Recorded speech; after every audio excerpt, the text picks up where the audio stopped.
The flower seller and the unexpected merit. The sky above Savathi was the color of river water just before dawn. Not quite black, not yet gray, but something in between that has no proper name. If you had been standing in the street that morning, you would have heard it before you saw it. The soft scrape of a wooden cart, the creak of a wheel that had been needing oil for 2 seasons now, and beneath all of that, barely audible, the sound of a man moving through the dark as though he had done this 10,000 times, because he had. His name was Sumana. He was a flower seller, not a famous one, not a wealthy one, not the kind of man whose name appeared in any scripture or whose face anyone would remember after a single meeting. He was the kind of man you pass in a market and nod to and forget by the time you reach the next stall. His hands were brown and calloused from years of reaching into water, cutting stems, arranging petals in the dark. His back had begun to ache in the mornings. He was by every ordinary measure an ordinary man, and yet, this is not a story about wealth. This is not a story about temples or processions or great monks seated on golden thrones. This is not a story about the kind of people whose names you already know. This is a story about one ordinary man on one ordinary morning in a city that was still sleeping. And what happened when he chose, without fully understanding why, to let go of something he had been holding for 23 years. Stay with this moment a little longer. Sumana rose at 3 in the morning. He always did, while his wife Bada still slept, her breath slow and even, her hand resting open on the mat beside her. He would dress in the dark, eat whatever was left from the evening before, and pull his cart out through the low wooden gate into the street. The city smelled different at 3 in the morning. Smoke from cooking fires that had burned down to coals, wet earth, and always, under everything, the faint green smell of the river moving somewhere in the distance. His flower plots were a short walk from the house, small, tucked against the wall of a garden belonging to a merchant who no longer tended it. Sumana had been working that patch of earth for 15 years. He knew which corner caught the best light. He knew which plants preferred to be watered at the roots and which liked the leaves wet. He knew that the white jasmine bloomed 3 days faster on the south side. He knew all of this the way you know the weight of a tool you have used so long it feels like part of your hand. That morning he cut lotus, jasmine, and marigold by lamplight. His fingers found the stems before his eyes did. He worked quickly and quietly, the kind of quiet that comes not from effort but from long practice. The quiet of a man who has learned not to disturb the dark unnecessarily. It was as he was bundling the 3rd armful of white jasmine that he found it. Here's what the story doesn't tell you. Not yet. It was a flower he did not recognize. It lay on the ground between 2 jasmine plants, as though it had simply fallen there. A single bloom, perfectly white, with petals that curved inward at the tips in a way he had never seen before. It was not from his garden. He knew every plant in his garden. It was not a lotus, not a jasmine, not any of the 12 varieties he had grown over the years. It was something else entirely. He picked it up carefully, the way you pick up something that feels fragile even though you cannot explain why. He held it close to his lamp. The petals were cool and completely unwilted, which was strange. No flower that had fallen lay on wet earth all night and kept its petals that smooth. He turned it over. There was no stem that had been cut. It was as though the flower had simply arrived. Sumana stood there for a moment in the dark, this strange bloom in his calloused hand, and felt something he could not name. It was not quite wonder. It was not quite unease. It was the sensation of a question being asked in a language you almost understand. He wrapped it separately in a square of clean cloth he kept in his cart for the best blooms, and he decided, without knowing why, that he would not sell it. Not today. The walk to the market took 20 minutes when the cart was full. Sumana knew every stone of that road. He knew where the path dipped near the old pipal tree, where you had to hold the cart steady or the blooms would jostle. He knew that the lamp of the grain merchant's shop was always burning when he passed, even at 4 in the morning. The merchant was an insomniac and had been for 40 years. He knew that the dogs near the south gate would bark once and then go quiet. He knew all of this, and still that morning he noticed everything as though he were seeing it for the first time. The word in Pāḷī for giving, for the act of freely offering something of your own, is dana. It is a word with more texture than the English translation catches. Dana is not just charity, it is not obligation. And it is not the kind of giving that keeps score, that calculates what might come back in return. Dana, in its truest form, is the releasing of something, the deliberate opening of the hand. The teachers say that the physical act of giving is only the outermost layer. Beneath it is the emotional act, the willingness to let something go without demanding anything in return. And beneath that is something even subtler, the quality of mind in the moment the hand opens. Sumana did not know this word yet, not in any formal sense, but his hands had known it for years. He set up his stall as the first pale light was beginning to appear in the east. Not sunrise yet, just the rumor of it, just the sky becoming slightly less dark in one particular direction. He arranged the lotus by size. He bundled the jasmine in groups of 7, because he had found long ago that 7 felt right in the hand and the eye. He set the marigolds at the front, where their color would catch the morning light and draw people in. And in the corner of the cart, wrapped in its square of cloth, he placed the white flower he could not name. He would not think about it during the morning rush. There would be no time. The market came alive slowly, and then all at once, the way it always did. First, the other vendors setting out their stalls with the comfortable efficiency of people who have done the same thing every day for years. And the earliest customers, the cooks from the big households, who needed to buy before the good things were gone. Then the general tide of the morning, the city waking and needing things, and Sumana in the middle of it, calling out prices, making change, handing over bundles with a quick and practiced motion. He was good at his work. He had always been good at his work. He knew how to hold a flower so it showed its best angle, knew how to read whether a customer wanted to be talked to or just wanted to pay and go. He knew how to gauge the day's prices against what he'd spent on water and time. His wife Bada managed the money at home, mapped the accounts on small clay tablets, worried about the months when the rains came late and the flowers came in sparse. Bada worried often. That was her gift.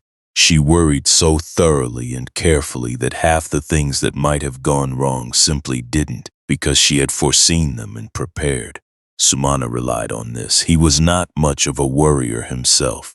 He had a quality of settling into whatever the day brought, a kind of low-grade equanimity that had less to do with any spiritual practice and more to do with the fact that he had simply been alive long enough to know that most mornings passed. By mid-morning, the stall was doing well. A woman in fine cloth bought all the white lotus. A young man, clearly nervous, bought the best jasmine bundle. A gift, Sumana guessed, for someone he was trying to impress. The marigolds went steadily throughout the hour, and then, between one customer and the next, there was a brief quiet, and in that quiet, Sumana thought about the flower. He reached under the corner of his cart and felt for the cloth. It was still there. He did not unwrap it. He just let his fingers rest on the cloth for a moment, the way you rest your hand on the chest of someone sleeping, not to wake them, just to feel that they are there. Notice what just happened in that moment, because something was. The teachers say that every action begins in the mind before it reaches the hands. Long before Sumana did anything with that flower, something was already moving in him, something that the Pāḷī language would call a stirring of the heart toward goodness, a subtle turning in the direction of letting go. He did not have a word for it. He was a flower seller, not a scholar. But the turning was real. The morning continued. More customers, more coins in the pouch, more flowers moving from cart to hand to home to wherever flowers go when their day of beauty is done. And the strange white bloom waited in its cloth. It would wait for a long time. It had things to witness first. And so did you if you have found your way to this story tonight, if you are lying down somewhere quiet or sitting in some corner of the world where the outside noise has finally stopped. You have time. There is nowhere else to be right now except here, with this man in this market, at the beginning of something that neither of you can quite see yet. The day would unfold slowly.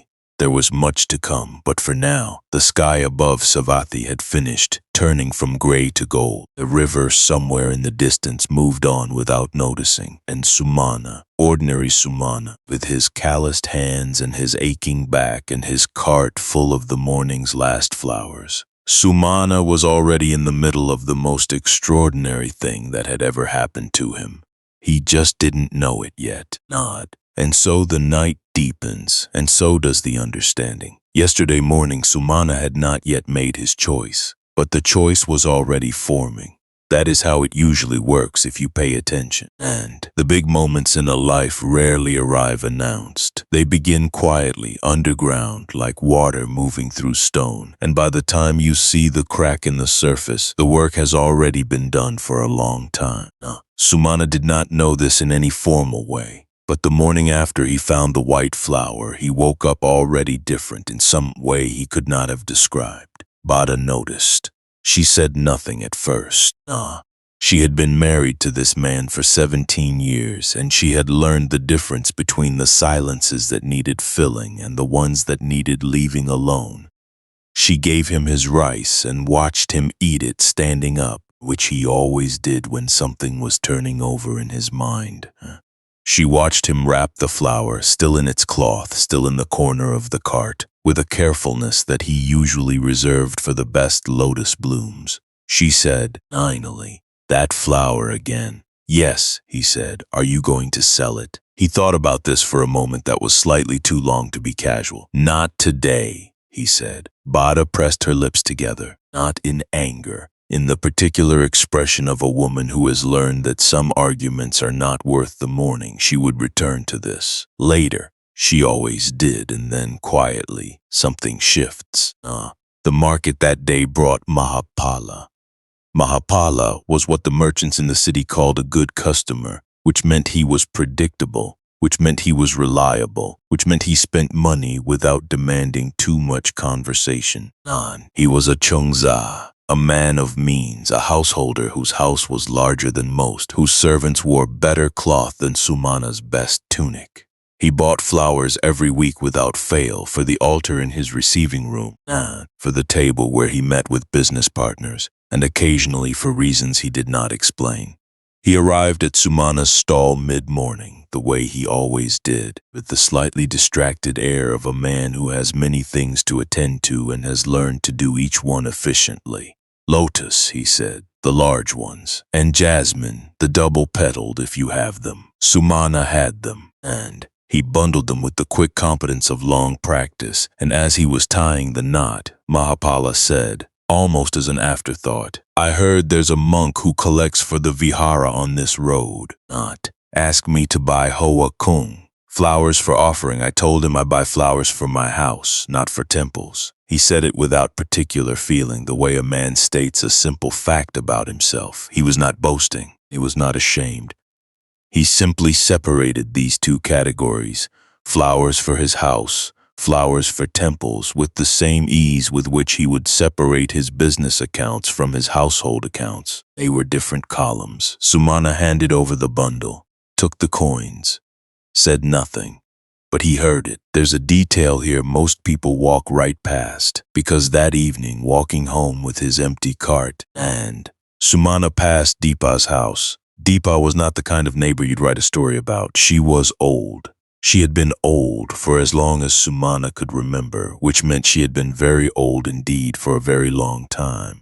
She lived alone in a house that was slightly too large for one person because it had once held more people, and now did not. She kept a small shrine in the corner of her main room, a clay figure, a stick of incense when she could afford it, and usually a single flower that she placed there in the morning and removed in the evening. Most days, she came to Sumana's stall at the end of the market day and asked if he had anything left over. Flowers that had begun to wilt, stems that were bruised, anything that would otherwise go unsold. Anna always kept something aside for her. Not the best flowers, those were for paying customers. but he kept something. He had done this for so long that it had stopped feeling like generosity and become simply a fact of the day, the way certain things become facts when you do them long enough. That evening, he stopped at her gate. She was sitting outside in the last of the light, sorting dried beans with the methodical patience of someone who has learned to make the evenings last. She looked up when she heard the cart. "Nothing left today," Sumana said. And then, before he had quite decided to, he reached into the cart and took out the bundle of jasmine he had set aside for tomorrow. Good jasmine, fresh, not yet used, and handed it to her. She looked at the bundle, then at him. "This is tomorrow's stock," she said. There will be more tomorrow," he said. She took the flowers the way someone takes something they are not quite sure they deserve, carefully with both hands. "Your wife will say something," she said. "Yes," Sumana agreed. He was not wrong to agree. He walked home with the cart lighter than expected, and this small thing, this bundle of jasmine that moved from cart to old woman's hands, was the first moment in the chain, though Sumana did not know it. The teachers would later call it a cetana, an intentional action arising from a mind that for one moment was not calculating. He was not thinking about what he would gain. He was not thinking about his wife's reaction, though he knew what it would be. He was not thinking about anything except the simple fact that the flowers were there and Deepa was there, and one of those things could make the other better. That is the whole of it, and yet that is everything. And pay attention to what happens next, because it matters.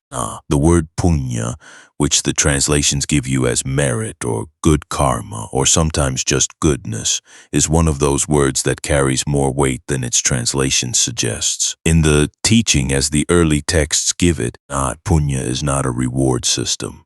It is not a spiritual bank account where you deposit good deeds and withdraw favorable rebirths. That understanding exists, and it is not entirely wrong, but it is the outermost layer, the part of the teaching that fits most easily into the ordinary human mind, because the ordinary human mind loves ledgers. The deeper teaching is something quieter. Punya, at its root, is about the quality of mind that arises when you act from goodness. The moment of generosity is itself the fruit. The fact that the action radiates outward, that it affects Deepa, that it affects Sumana's own heart, that it moves through the world in ways neither of them can track. That is not a bonus. That is the whole point. Goodness is not something you store. Goodness is something you practice, and in the practicing, you become the kind of person who practices it, which changes what comes next. Sumana was not a man given to philosophical reflection. He sold flowers. He went home. Ed helped his son Kula Sumana with the lessons the monastery teacher had given him, and then he lay down on his mat and slept the fast, deep sleep of someone who uses their body for work. And he did not lie awake contemplating the nature of merit, and yet something was composting in him, slowly, the way ground does in autumn, breaking down, becoming richer, preparing for something now. Now the story must also tell you about Cāḷī. Cāḷī lived in a house with a large gate and a small heart, as the saying goes, though no one said it to his face. He was not cruel, he was not violent, he was not in any dramatic sense a bad man.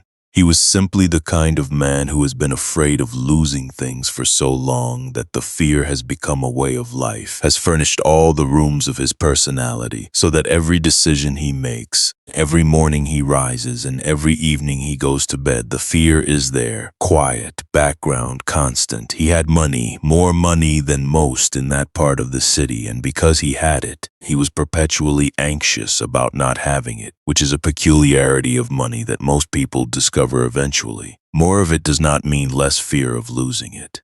Often it means more. That day, a young monk had stopped at Cāḷī's gate. He was collecting for the vihara small contributions, what people could give, even a handful of rice, even a few flowers. Monk stood at the gate with the particular patient stillness of someone trained not to need any particular response. Cāḷī looked at him from inside the courtyard. "We have nothing to give today," he said, stunned. He said it the way he said many things, not looking directly at the monk, looking at a point slightly to the monk's left, as though the rejection was easier to deliver to a space than to a person. Not. The monk bowed slightly and moved on, and that small refusal, that turning away of a hand that was already empty, was also a cetana, also an intentional action arising from a mind that was in that moment, not calculating exactly what it could afford to lose and deciding the answer was nothing. Here's what the story doesn't tell you. Not yet. Kosia had a daughter. Her name was Cāḷī. And she was 9 years old, and she had been watching from behind the doorway of the kitchen when the monk came to the gate. She had watched her father's back as he said what he said, and she had watched the monk bow and turn away.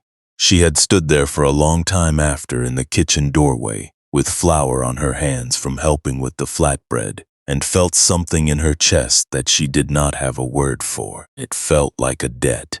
She could not have explained this. She was 9, but the feeling was real, and it stayed with her through the afternoon and into the evening, and she went to sleep with it still sitting somewhere in her chest, that small, unnamed weight. We will come back to Cāḷī. Her part in this story is not finished. It is, in fact, just beginning. And now, before the chapter closes, there is one more thread to pull. That evening that Sumana gave his flowers to Deepa, he came home to find Bada sitting at the account table with her clay tablets and her look. It was a specific look, not angry, not theatrical, but precise. A look of someone who has already run the numbers and found them short. "You gave away the good jasmine," she said. "Yes, to Deepa." Yes, Bada set down her stylus with care. She was not by nature a hard-hearted woman. She loved her neighbors. She had her own small kindnesses, quiet ones, the kind that don't make stories but make neighborhoods. But she was also the person who watched the money, who knew which months were thin, who lay awake doing arithmetic when Sumana slept easy.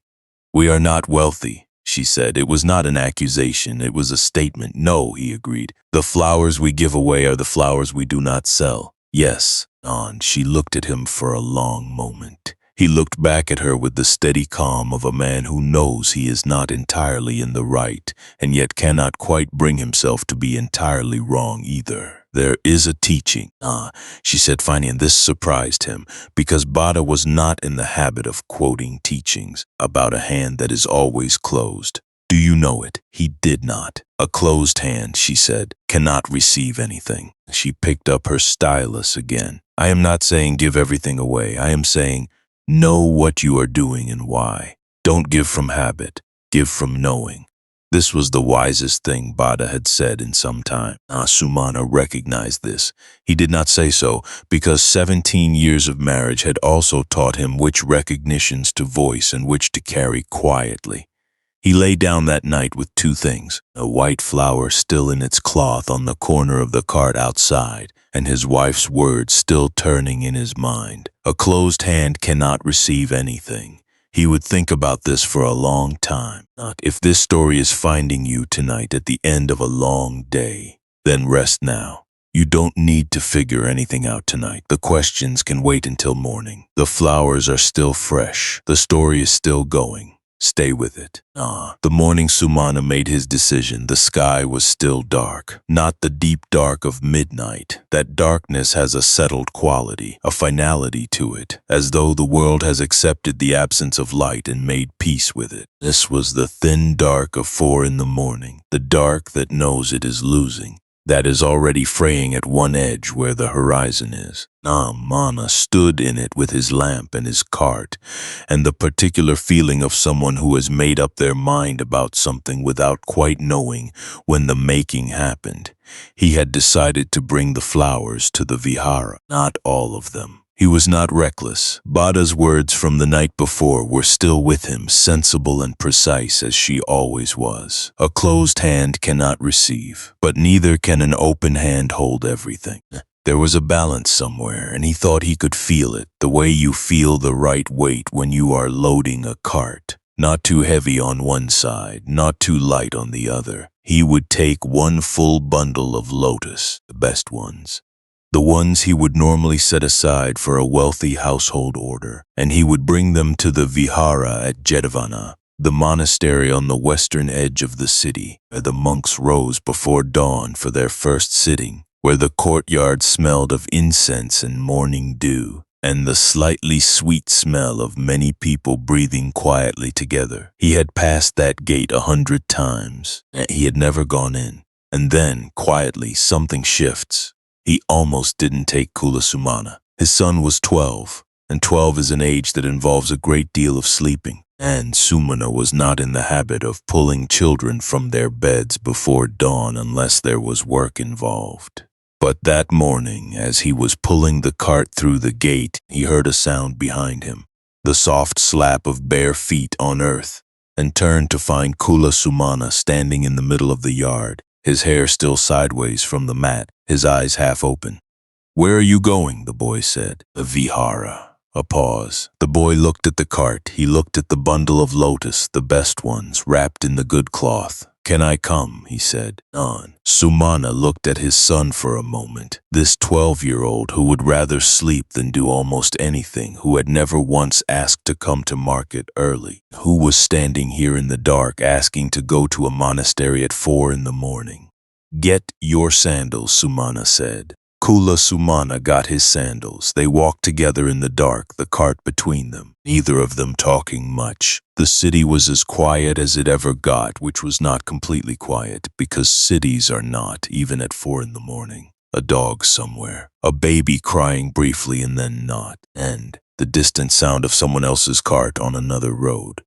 But it was the closest thing to silence that Savatthi offered, and they moved through it like people moving through water, carefully, aware of the surface. "Have you been before?" Cāḷī asked. "Not inside," Sumana said. The boy digested this. "Why not?" Sumana thought about how to answer. "I don't know," he said finally, which was true and which is also sometimes a most honest answer available. Now watch what Sumana does. The gate of Jetavana Vihara was already open when they arrived. He had half expected to have to wait, to knock, to announce himself. Instead, the gate simply stood open, wide enough for a cart, with a lamp burning on a post just inside.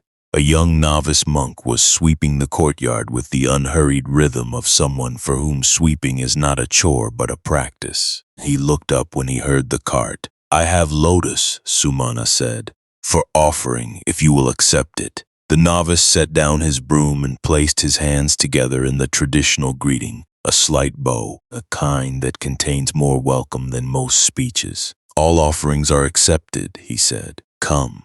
Sumana had expected to leave the flowers at the gate. He had not expected to be led inside. He followed the young monk across the courtyard through an archway into a smaller courtyard where the main shrine hall stood. The doors were open. Inside, the lamps were lit, and 3 monks sat in meditation so still they could have been carved. The smell of incense was strong here. Not the cheap kind that burns sharp and thin, but the kind that comes from wood, dense and slow, that settles into cloth and memory and stays. Cāḷī stopped walking. Sumana looked at his son. The boy's face had changed in the last 30 seconds. None. It was the face of someone who has walked into a room and felt something they cannot name. Not fear, not awe exactly, but a kind of recognition. As though some part of the boy knew this place from somewhere, though he had never been here before. Here's the part nobody planned for. Sumana had expected to feel something when he offered the flowers. He had expected perhaps a small sense of satisfaction, the clean feeling that comes from doing something you believe to be right. What he did not expect was what actually happened, which was very little outwardly and something enormous inwardly. He set the lotus down in front of the shrine. His hands were calloused from 15 years of handling stems and roots and wet earth. His knees creaked slightly when he knelt. He was not graceful. He was not ceremonial. He was a flower seller on his knees in front of a shrine, offering the best of what he had grown. And for one moment, just one, his mind went completely still. Not the stillness of sleep, not the stillness of distraction, of being absorbed in a task, the stillness of something else, something he had no word for. It lasted perhaps 3 seconds. Then the novice monk was speaking softly, formula of acceptance and blessing that Sumana only half heard. Kula Sumana was beside him, very quiet. The incense moved in a slow line upward, and then they were outside again in the courtyard, and Sumana was standing with his empty hands and his cart and his son, and the day was beginning to turn light at the horizon. "What was that?" Kula Sumana said quietly. "I don't know," his father said. For the second time that morning, the most honest answer. The boy was quiet for a moment. Then, "Can we come again? We'll see," Sumana said, which, in the language of fathers, means both yes and I need to think about it and don't push me yet all at once. They began the walk back to the market, and now here the story must pause for just a moment, because there is something that the modern mind sometimes wants to ask at this point, and it is a fair question, and it deserves an honest answer. What is the point of this? Of giving flowers to a shrine, of kneeling on stone in an empty building before the sun has risen? What does it accomplish in any practical sense? And here is what the researchers who study the neuroscience of generosity have found. And this is not a detour from the story, this is the story wearing different clothes. When a person performs an act of giving, a genuine act, arising from a free choice rather than social pressure, something happens in the brain that is difficult to replicate by any other means. The regions associated with reward light up. Not the frantic, grasping kind of reward that comes from acquiring something. A different kind, slower, warmer, more durable. The researchers call it the helper's high. The teachers called it punya. The words are different, The phenomenon is the same. What Sumana felt on his knees in front of that shrine, the stillness, the warmth, the sense of something having been settled that had been unsettled for a long time. This was not superstition. This was not the pleasant fiction of a man who wanted to believe he had done something significant. This was a real experience arising from a real shift in the quality of mind, the actual texture of what was happening inside his body. The flowers were just flowers. The act was the point, and the act was changing him. Let that settle for a moment now. Rohini saw it happen. Rohini sold dried lentils and coconut oil from a small stall 3 spots down from Sumana's in the market, and she had been selling there long enough to know Sumana's daily rhythms as well as she knew her own. She knew what time he arrived. She knew which days the lotus came in full and which days it didn't. She knew that he gave Deepa flowers at the end of the day, and that his wife sometimes came by at mid-morning with the lunch, and that his son had recently started appearing at the stall after his lessons in the afternoon. Not expected to see him that morning, walking back into the market from the direction of Jetavana, with an empty cart and a 12-year-old boy walking quietly beside him. She watched them come in, and she watched the particular way Sumana walked, and this was the thing she noticed later when she tried to describe it to her sister. He walked the same way he always walked. Same pace, same slight forward lean against the weight of the cart, now empty. And yet something was different. She could not have said what. It was as though the air around him was slightly less dense than usual. As though he were taking up slightly less space, and somehow because of this, taking up slightly more presence. She would think about this for a long time. It would eventually become part of the story she told. Something deeper is turning underneath the surface. The morning passed the way mornings do. Sumana sold his remaining flowers, the ones he had not taken to the vihara. There were fewer of them than usual, and he sold them faster than usual, and by noon his stall was empty, which had never happened quite this early. He was not sure what to make of this, and he filed it in the part of his mind where he kept things he did not yet understand and moved on. Kula Sumana had gone back to his lessons. Before he left, he had asked his father something that Sumana had not expected. "The monks," the boy said, "the ones sitting inside, how long do they sit like that?" "I don't know," Sumana said. "Hours maybe, without moving. Kula Sumana considered this with the serious expression of a 12-year-old who is encountering an idea that does not fit into any existing category. "Why?" he said. To understand something, Sumana said. He was not entirely sure this was the right answer, but it felt approximately true. The boy nodded slowly, as though this were either a satisfying answer or an answer he was willing to let be satisfying for now. Then he picked up his lesson tablets and went. Sumana watched him go.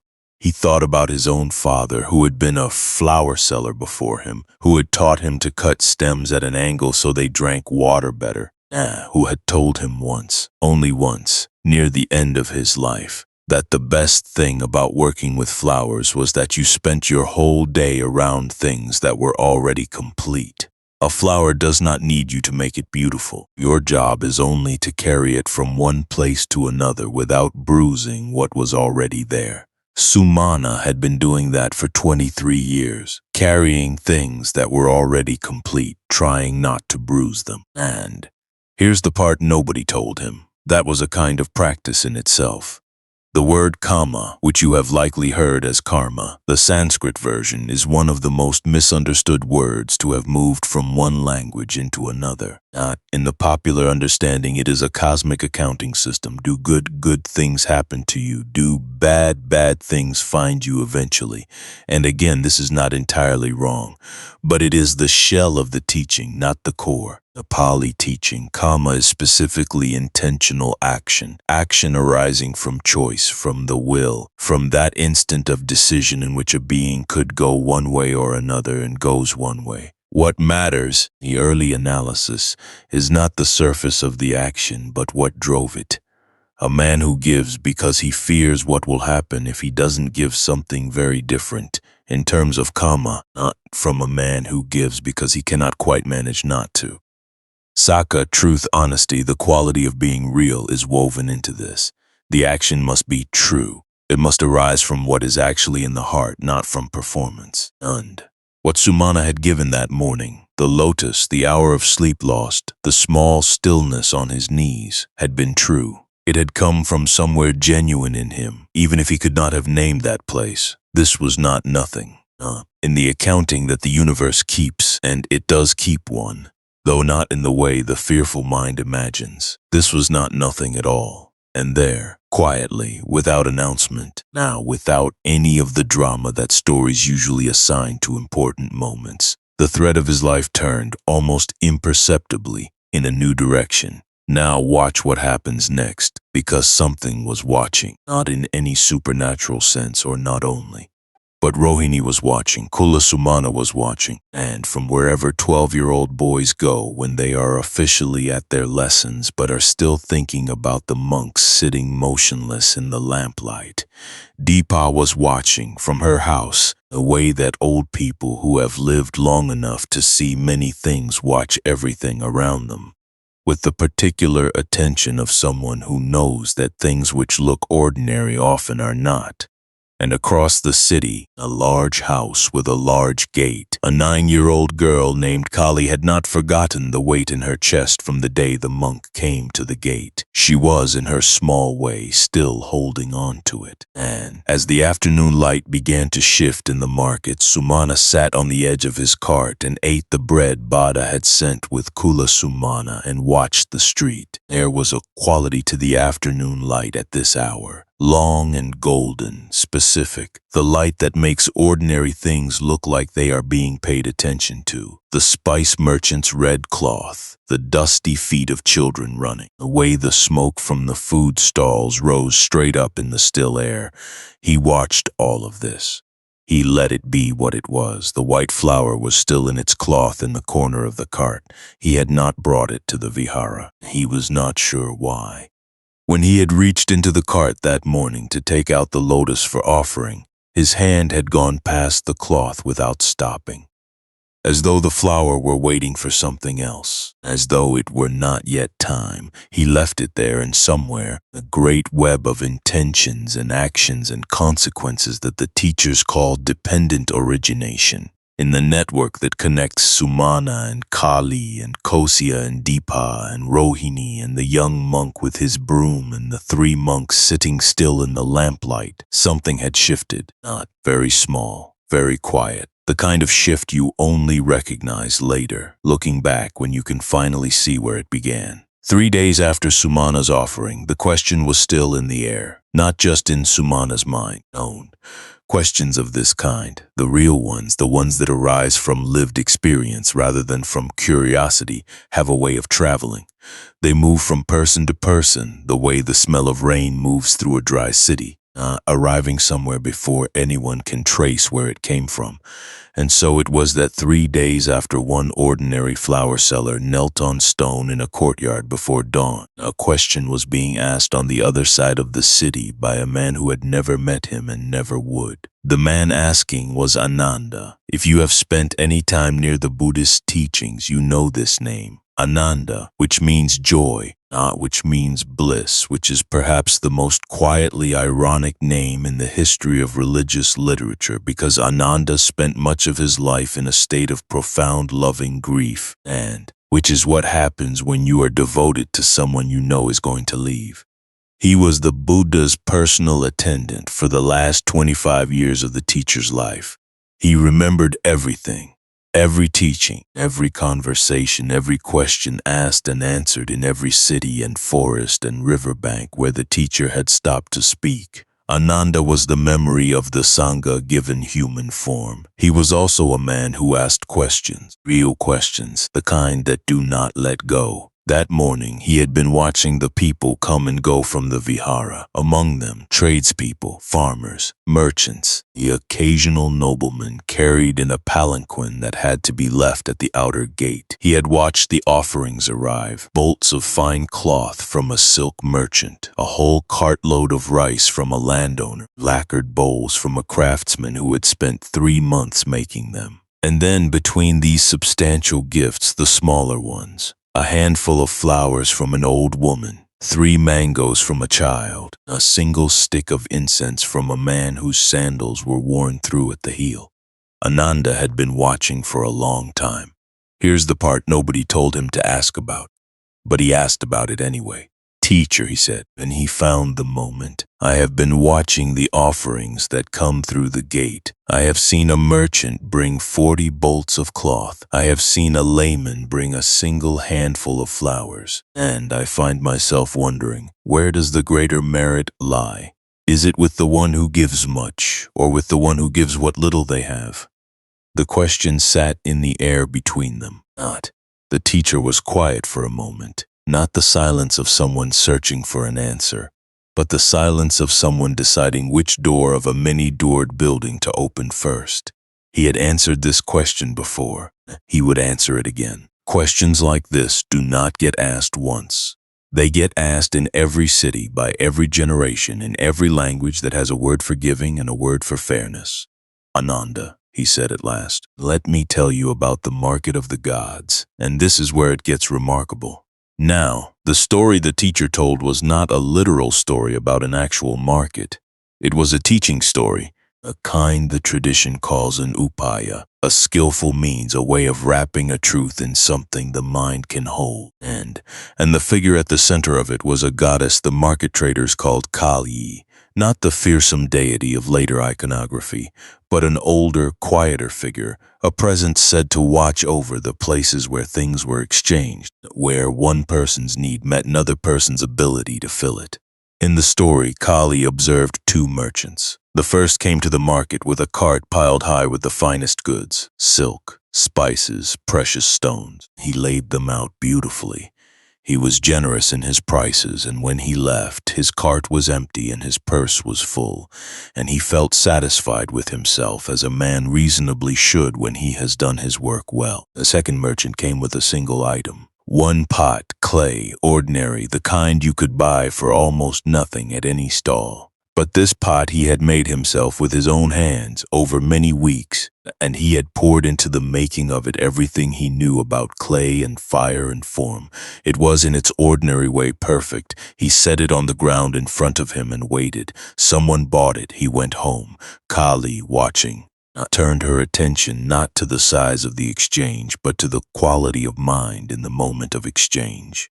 The first merchant had given much, and his mind, in the giving, had been partially elsewhere, calculating the next journey, next purchase, the next profit, not dishonestly, not badly, Simply, partially, the way minds are when they are familiar with what they are doing. The second merchant had given one thing, completely. Not his full attention had been in that pot. His full care had gone into making it, and in the moment of handing it over, his mind had been completely present.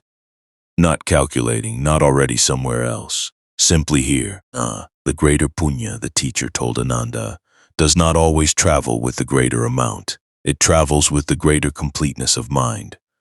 Ananda was quiet for a moment. Then, and if a person gives much, and gives it with a complete mind, then they are fortunate indeed, the teacher said. But such completeness is harder to sustain in abundance than in scarcity. The hand that gives its only coin gives it with a different quality of attention than the hand that gives from many. But the real question, the one Ananda did not ask yet, was forming underneath this one, something about why, something about the mechanism. He filed it away. He would return. Keep this in mind. We'll come back to it before the night is done. Now, the word that sits at the center of this teaching, the word that, if you could hold it correctly, would explain everything else, is cetana. Cetana is most often translated as intention or volition or will. But these translations all slightly miss. Intention suggests a plan, something laid out in advance. Volition suggests effort, something pushed against resistance. Cetana is neither of these, or not only. It is the quality of mind that stands behind an action in the moment it is happening, not before, not after, but in the exact instant of the doing. It is what the hand carries when it moves. The Buddha said in the text that Ananda would later help to compile, "It is cetana, monks, that I call kamma. Having intended, one performs action by body, speech, or mind. Not the action itself, the intention behind it. That is the thing that counts. That is the seed. This is why the flower seller on his knees in the courtyard before dawn was doing something significant, even though he was a flower seller, even though he had no scripture, even though his knees creaked, his cetana in that moment was clean. There was nothing in it except the simple truth of giving. No calculation, no performance, no audience in his mind except the shrine and the silence. 3 seconds of stillness, arising from a clean intention. None. The teachers say, do not underestimate what 3 seconds of clean intention can set in motion. And there is a detail here that's easy to miss. Cetana is not only about the moment of giving. It lives before the act, in the mind that decides to act. It lives in the act itself, and it lives after in how we carry what we have done, whether we congratulate ourselves, whether we regret it, whether we attach to the outcome or release it. None.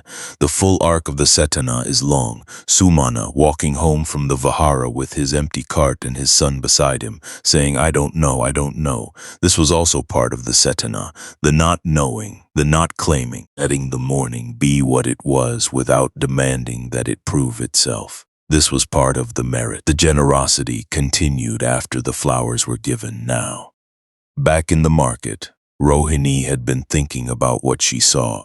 She had seen Sumana return from the vihara with his empty cart. She had seen something in the way he walked. She had been trying to name it since, and the best she could do was this. He looked like a person who had put something down that they had been carrying for a long time. Not tired.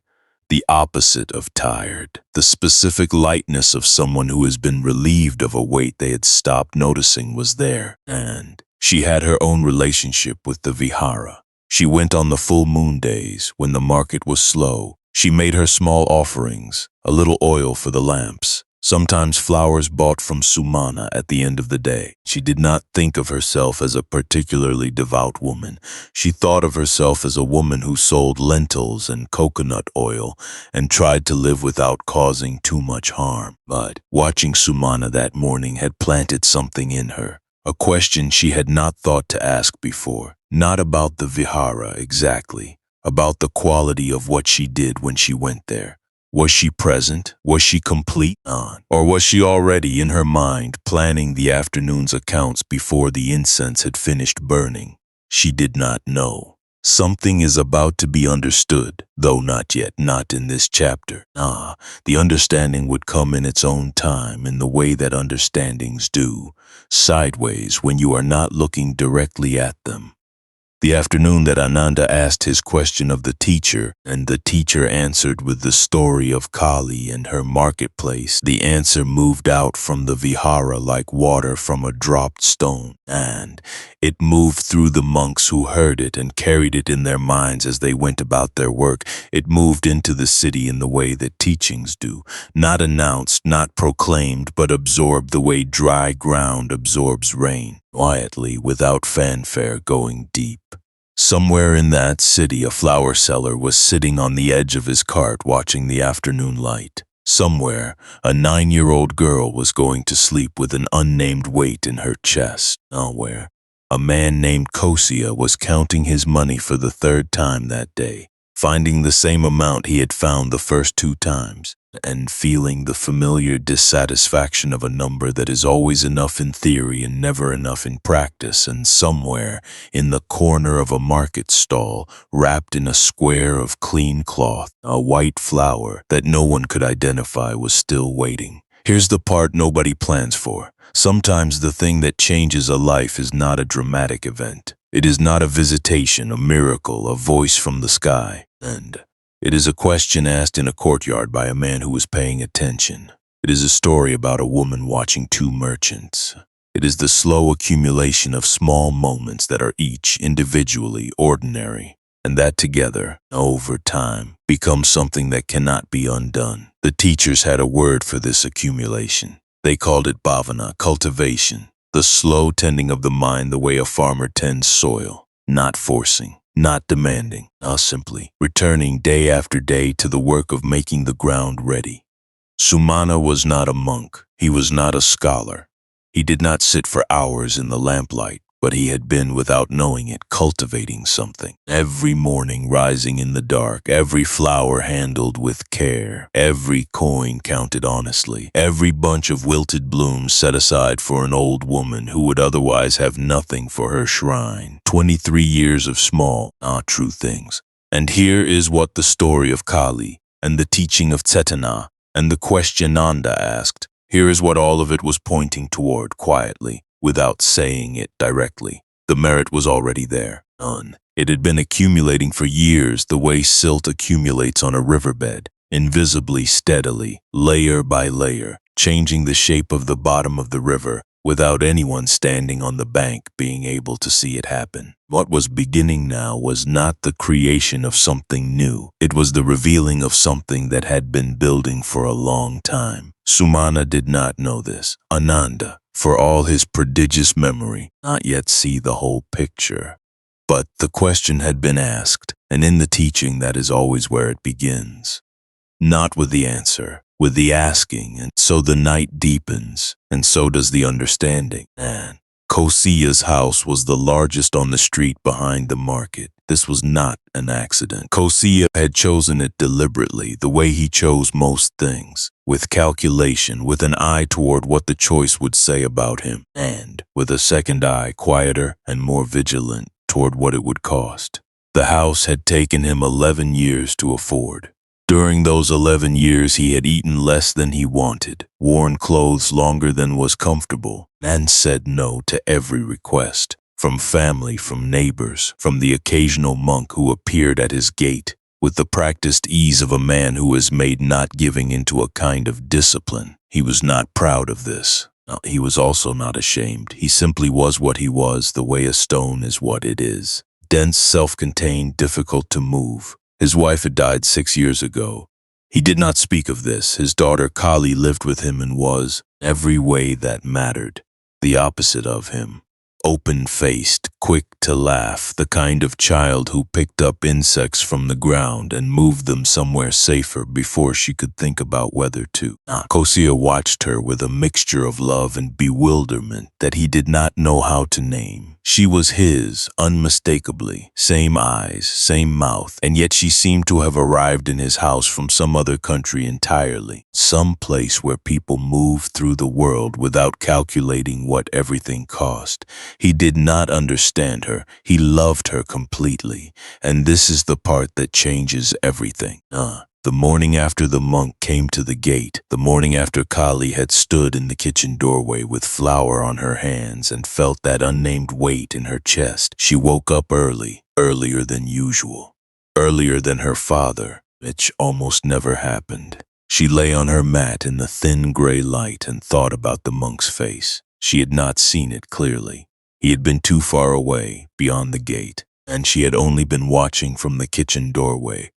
But she had seen his posture, the patient, still posture of someone who has trained themselves not to need anything from the moment in front of them, not demanding, not hopeful, and simply present, waiting without waiting. She had never seen anyone stand like that before. She got up, she dressed, she went to the corner of the room where she kept her small things. A clay figure her mother had given her, 3 smooth stones from the river, and in a small cloth bag tucked under the stones, a collection of coins she had accumulated over months. Not many, a few copper pieces she had found, a few given to her by a neighbor for helping carry water, 1 or 2 her father had handed her for errands and forgotten to ask back. She counted them, she had enough. Pay attention to what happens next, because it matters. She did not tell her father. This was not deception, or not exactly. She was 9 years old, and 9 is an age that understands, without being taught, that some things that are right cannot be explained yet. She knew her father would say no. She also knew with the clean certainty of a child's moral sense that no was the wrong answer. And since she could not change her father's answer, she decided to work around it, which is a different thing from lying, though adults often fail to see the distinction. She walked to the market alone. She was allowed this much. The market was close and Savatthi was safe in the daylight hours, and she had made this walk before on errands. She walked to the flower seller's stall. Sumana recognized her. He had seen Kosia's daughter before, hanging around the edges of the market the way children do, always watching more than participating. He greeted her with the nod he gave all customers. "I want flowers," she said, "for the temple, for offering." He looked at her. She was small and very serious, and she had the look of someone who has made up their mind so completely that there is no longer any space in the expression for doubt.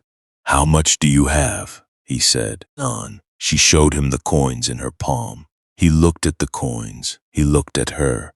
He thought about the monk who had been collecting at the Vihara. He had heard about this from the young novice on his last visit. The rounds through the neighborhoods, the mixed reception. He reached into the cart and put together a bundle that was somewhat larger than what her coins would normally buy, and handed it to her. She looked at the bundle and at him.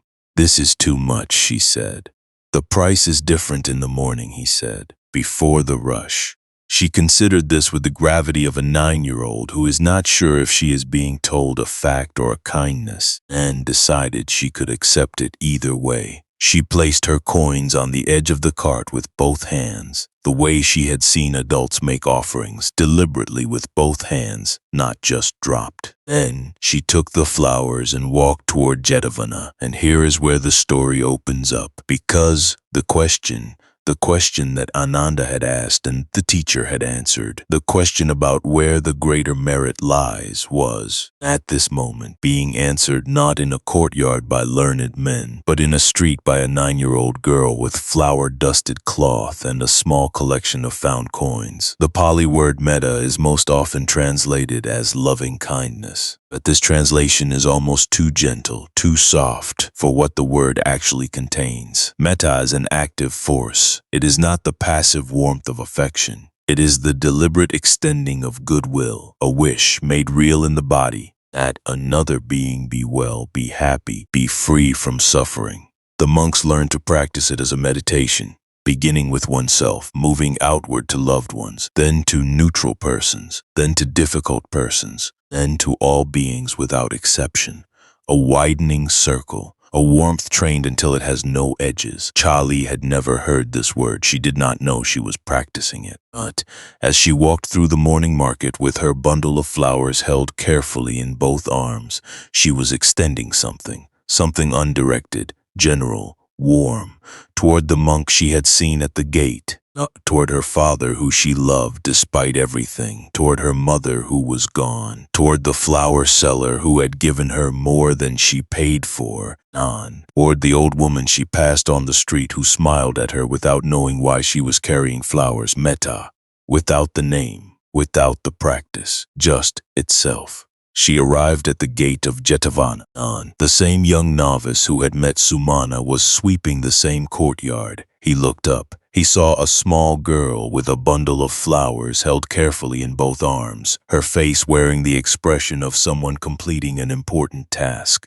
For offering, she said. He bowed. He led her inside, and Cāḷī, who had never been inside a vihara before, who had only seen it from outside, who had no formal religious education of any kind, walked into the courtyard of Jetavana Vihara and felt something arrive in her chest in the place where the unnamed weight had been. Not the weight itself, something that replaced it, something lighter, something that if she had had the word she might have called peace. She set the flowers down. She stood there for a moment with empty hands. Then she turned around and went home. Now watch what happens next. And Cāḷī did not notice she had gone. He was in the back of the house sorting through a crate of goods he had received in exchange for a debt, cataloging each item with the focused attention of a man for whom inventory is a form of prayer. When Cāḷī returned, she went straight to the kitchen and began helping with the cooking, as though she had been there all morning. He did not ask, she did not tell. But that afternoon, sitting in the courtyard in the slant light, Cāḷī had a strange experience. It came without warning, not a vision, not a voice, nothing dramatic. Simply, a moment in which he looked at his large house and his locked storerooms and his carefully maintained accounts, and felt for the first time in many years slightly cold. Not cold in his body, cold somewhere else, as though he had stepped outside and discovered it was a different season than he'd thought. He sat with this for a while. He did not know what to do with it. He had no practice for sitting with uncomfortable feelings that did not have obvious practical solutions. So he did what he usually did. He stood up, went back inside, and found something to count. But the cold did not entirely go away. Here's what Sumana didn't understand yet, and what the story now gently makes visible. The question of where merit goes when a child gives in place of a parent is not a simple one. The teachers debated this. The early texts are careful about it. Merit in the formal analysis cannot be transferred. You cannot do a good deed and hand the result to someone else the way you hand a coin. What you can do is create the conditions in which someone else might act from goodness, might be inspired, might turn toward the light even slightly. What Cāḷī had done was not give on behalf of her father, and she had given from herself, from her own coins, her own mourning, her own small, clear cetana. The merit was hers, entirely, completely, without qualification. Hers, but something else had happened as a secondary consequence of her action. By carrying goodness into the space her father had left empty, she had changed the quality of the space, not fixed it, not repaired him, just changed it, added something. Oh, the way light changes a room. It does not move the furniture, but you can see the room differently now. Cāḷī would need time. Some people do, but the afternoon cold in his chest was, though he did not know it, the first draft of something that would eventually warm. Let that settle for a moment. That evening, Sumana came home to find Bada at the door waiting for him, not with the account tablets this time, without anything, just herself in the doorway, with an expression he had seen on her face perhaps twice in 17 years. Cāḷī's daughter came to buy flowers this morning, she said. She had heard from the neighbor who had heard from someone at the market. She did, he said. She used her own coins. She did. Bada was quiet for a moment. The sun was going down behind the rooftops. The air smelled of cooking fires starting up across the neighborhood. How much did you give her? Aunt, she said. He told her. She looked at him. That was more than her coins covered. The morning price, he said. She pressed her lips together, but this time the expression that followed was different from the one she usually wore after these conversations. It was softer. It was Not quite a smile, but it was in the neighborhood of one. "Come and eat," she said. He came and ate, and over the food in the ordinary domesticity of their evening, Bada said something that surprised him. She said, "I have been thinking about what I told you, about the closed hand." "Yes," he said. "I think I was right," she said. "But I think I was only half right. A closed hand cannot receive, but a hand that gives without knowing why it gives, that is also something. That is also something the teachers talk about, I think." He looked at her across the food. "You have been thinking about this." "I have been thinking about this," she said. She said it without apology, without drama. Simply, a woman who had been thinking. "What did you conclude?" he said. "I concluded," she said, "that Kosia's daughter knows something her father doesn't, and I concluded that she probably learned it somewhere, even if she doesn't know where. And I concluded that," she paused, choosing her words with care, "a house where someone is always watching the money is a safe house. But a house where sometimes someone does the right thing without watching the money, that is a different kind of house." Sumana was quiet. "I don't mean we should be reckless," she said quickly. "I know," he said. "I just mean." "I know," he said again. And he reached across and put his hand on hers, briefly, the way people who have been married 17 years touch each other, without theater, without commentary, simply here, not. "If tonight you have given something away and wondered whether it was the right thing, whether the amount was right, whether the timing was right, whether anyone would notice or whether it mattered, let this be the answer." A girl with flour on her hands and found coins in a cloth bag walked into the oldest monastery in the city and set down her flowers and felt the unnamed weight lift from her chest. That is the whole answer. That is all of it. The merit was real. The moment was real. The lifting was real. You do not need anyone to confirm it. And somewhere across the city that evening in the Vihara courtyard, a young novice monk was arranging fresh flowers in the offering bowls, lotus from a market stall, jasmine that came in 2 separate bundles from 2 different people on the same morning.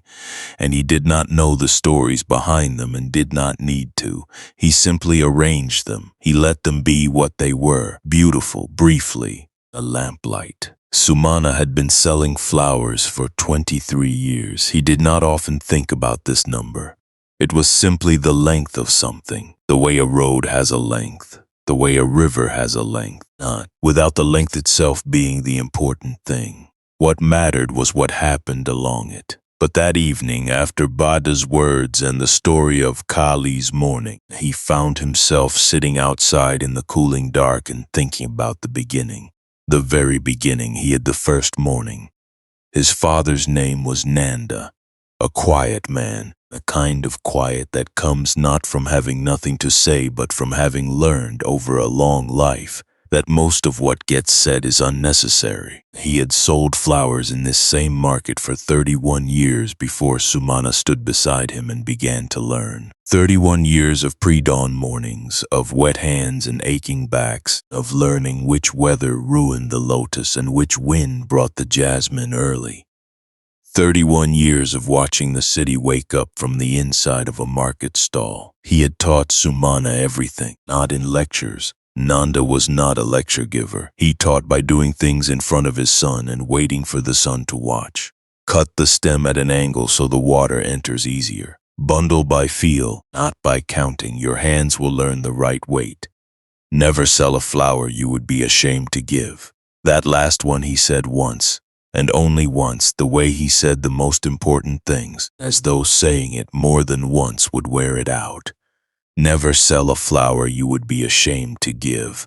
Sumana had carried this for 23 years without quite knowing he was carrying it. Stay with this moment a little longer. The year before Nanda died, he had become sick in the way old men sometimes become sick, slowly. Then all at once, the body that has worked reliably for 7 decades suddenly unreliable, full of small failures that accumulated into large ones. He could no longer make the pre-dawn walk to the flower plots. He could no longer stand at the stall for a full morning. Sumana had taken over completely by then. Nanda spent his days sitting in the courtyard of their house, in a chair that had been placed there for him, watching the light change. Sumana would come home at the end of the market day and sit with him. They did not always talk.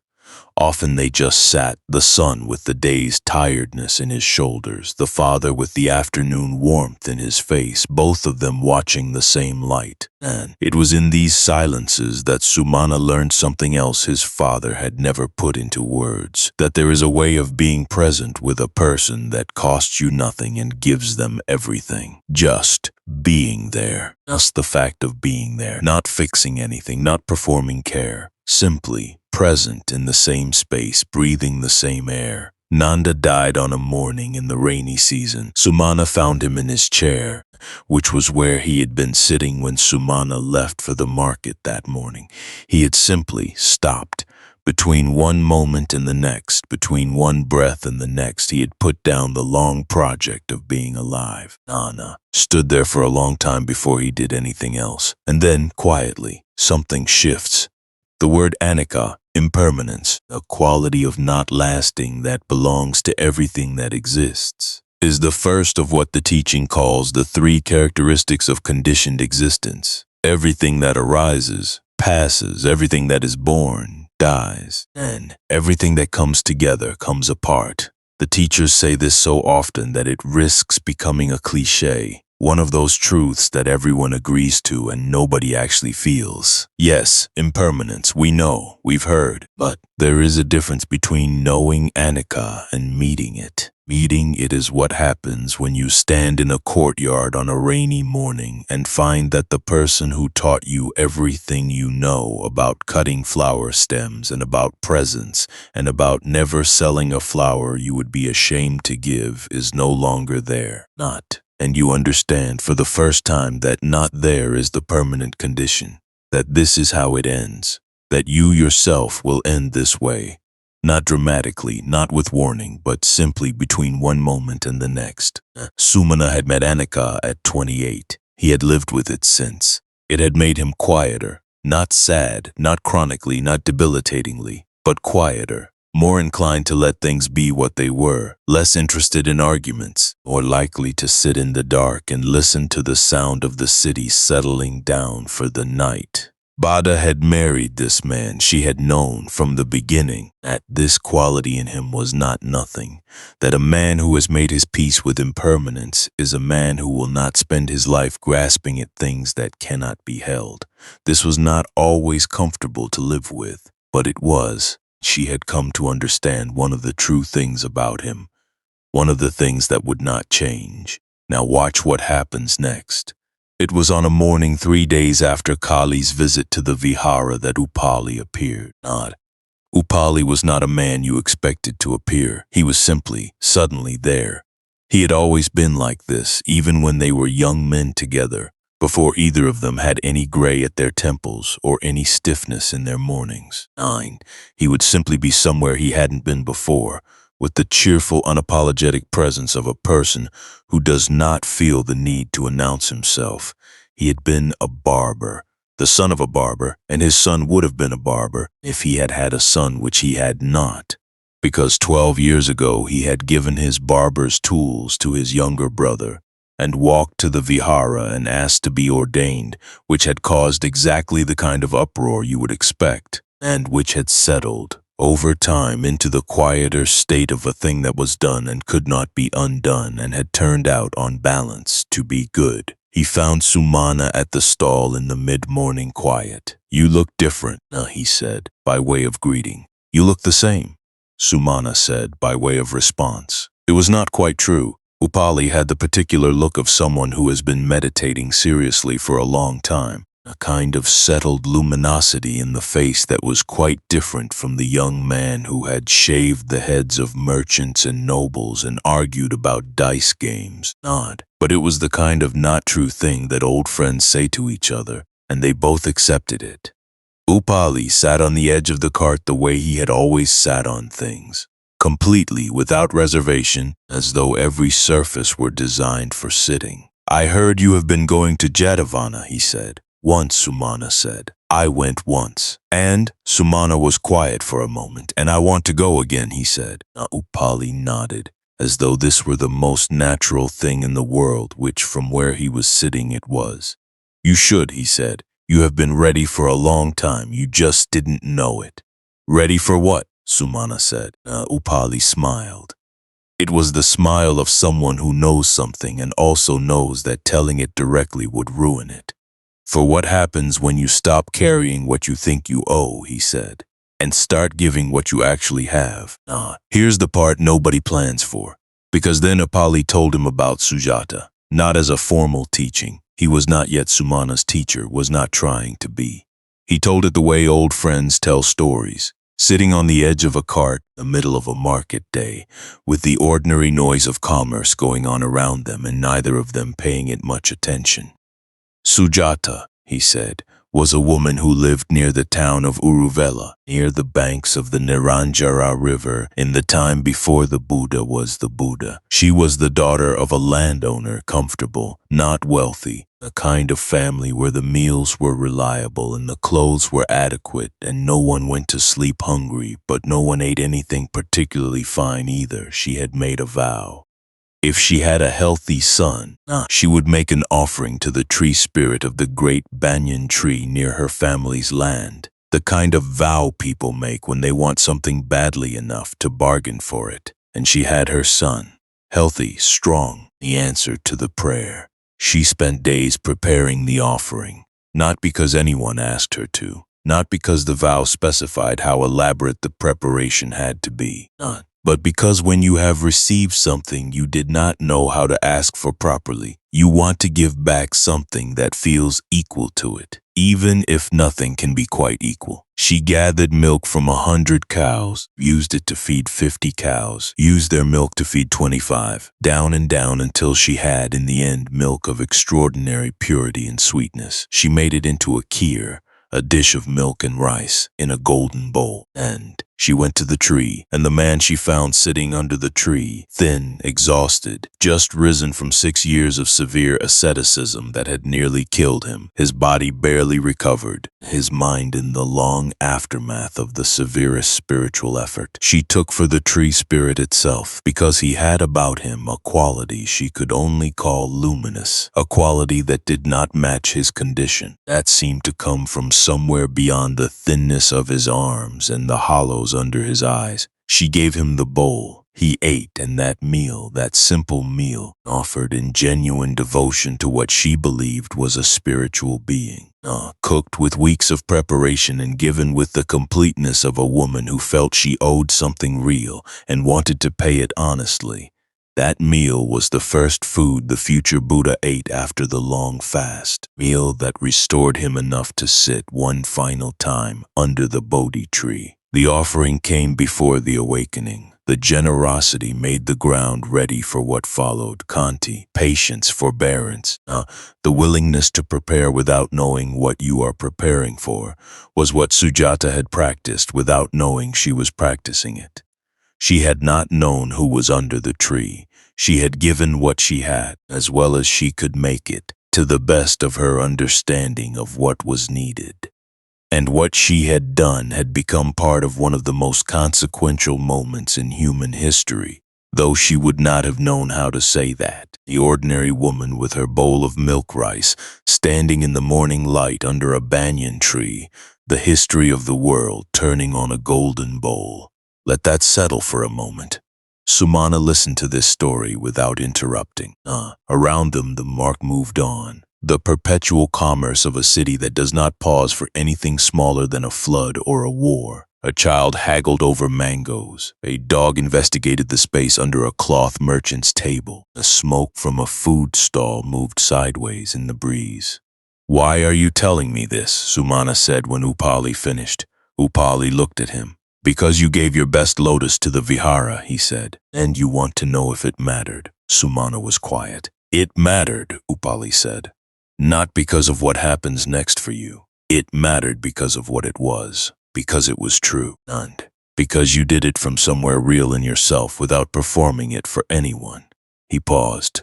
"The teaching says the gift is not in the object. The gift is in the giving. The giving is in the giver. And the giver, in the moment of true generosity, is, briefly, Briefly free. Sumana turned these words over. They had the quality of something that sounds simple and contains something enormous, a way a small door can open into a very large room. I was afraid Bada would be angry, he said. Was she? Not exactly. He thought about the evening before, the food, her hand under his, not in the end. And good women are rarely exactly what you expect, Upali said. He said this with the comfortable authority of someone who has been wrong about this many times. The afternoon light was beginning to angle. Upali stood up from the cart with the unhurried ease of a man for whom time has become a different kind of thing than it once was. Come to the vihara on the next full moon day, he said. Not for anything formal, just to sit. See what it's like to sit somewhere quiet for a morning. I have a stall, Sumana said. The stall will be here, Upali said. The morning won't. He left the way he had arrived, simply without announcement, going back into the city as though the city had been expecting him.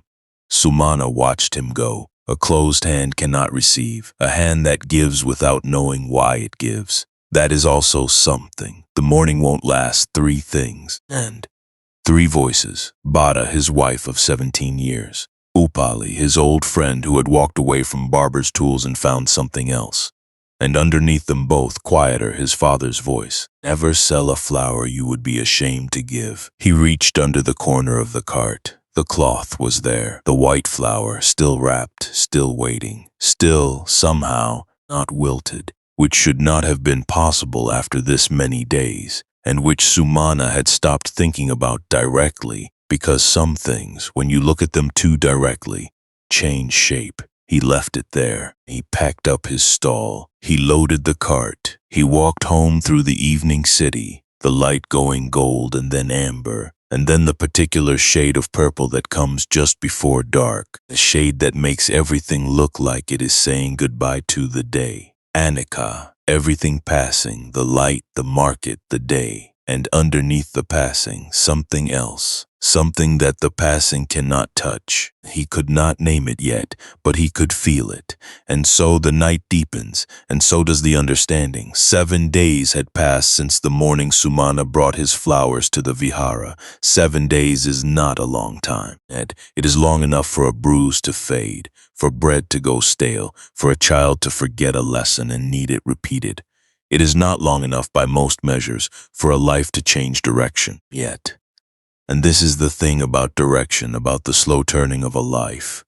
The change rarely announces itself in the moment it happens. You only see it later, looking back, when the new direction has been traveled long enough to be visible as a direction. Sumana was not yet looking back. He was still inside the 7 days, still inside the turning, unable from that position to see what was turning or which way. But other people could see it. People often can, from the outside. Rohini could see it. And she had been watching Sumana for 7 days the way you watch something you cannot quite categorize. Not obsessively, not with any particular agenda, but with the steady peripheral attention of someone who has noticed an anomaly and is waiting to understand it. She watched him set up his stall. She watched the quality of his movements. Still competent, still quick, but with something underneath the competence that had not been there before. Something she kept trying to name. Settled, she thought. That was the closest she could get. He looked settled, and the way a cup of water looks after the ripples have stopped, not empty, not frozen, but still in the way that comes after movement, not in the way that comes from never having moved. On the 7th day, she finally said something. She waited until mid-morning, when the rush had thinned and both their stalls had a moment of quiet. She walked over and stood at the edge of his cart with her arms folded in the manner of a woman who has made up her mind to say a thing and is going to say it. I saw you, she said, the morning you went to Jetadana. He looked up from the bundle he was tying. I know, he said, you were watching. I'm always watching, she said without apology. That is how I know things. She paused. You looked different when you came back. Different how? She thought about this. Like you had put something down, she said finally. Something you had been carrying so long you forgot you were carrying it. Sumana was quiet for a moment. He finished tying the bundle, set it aside. looked at her directly.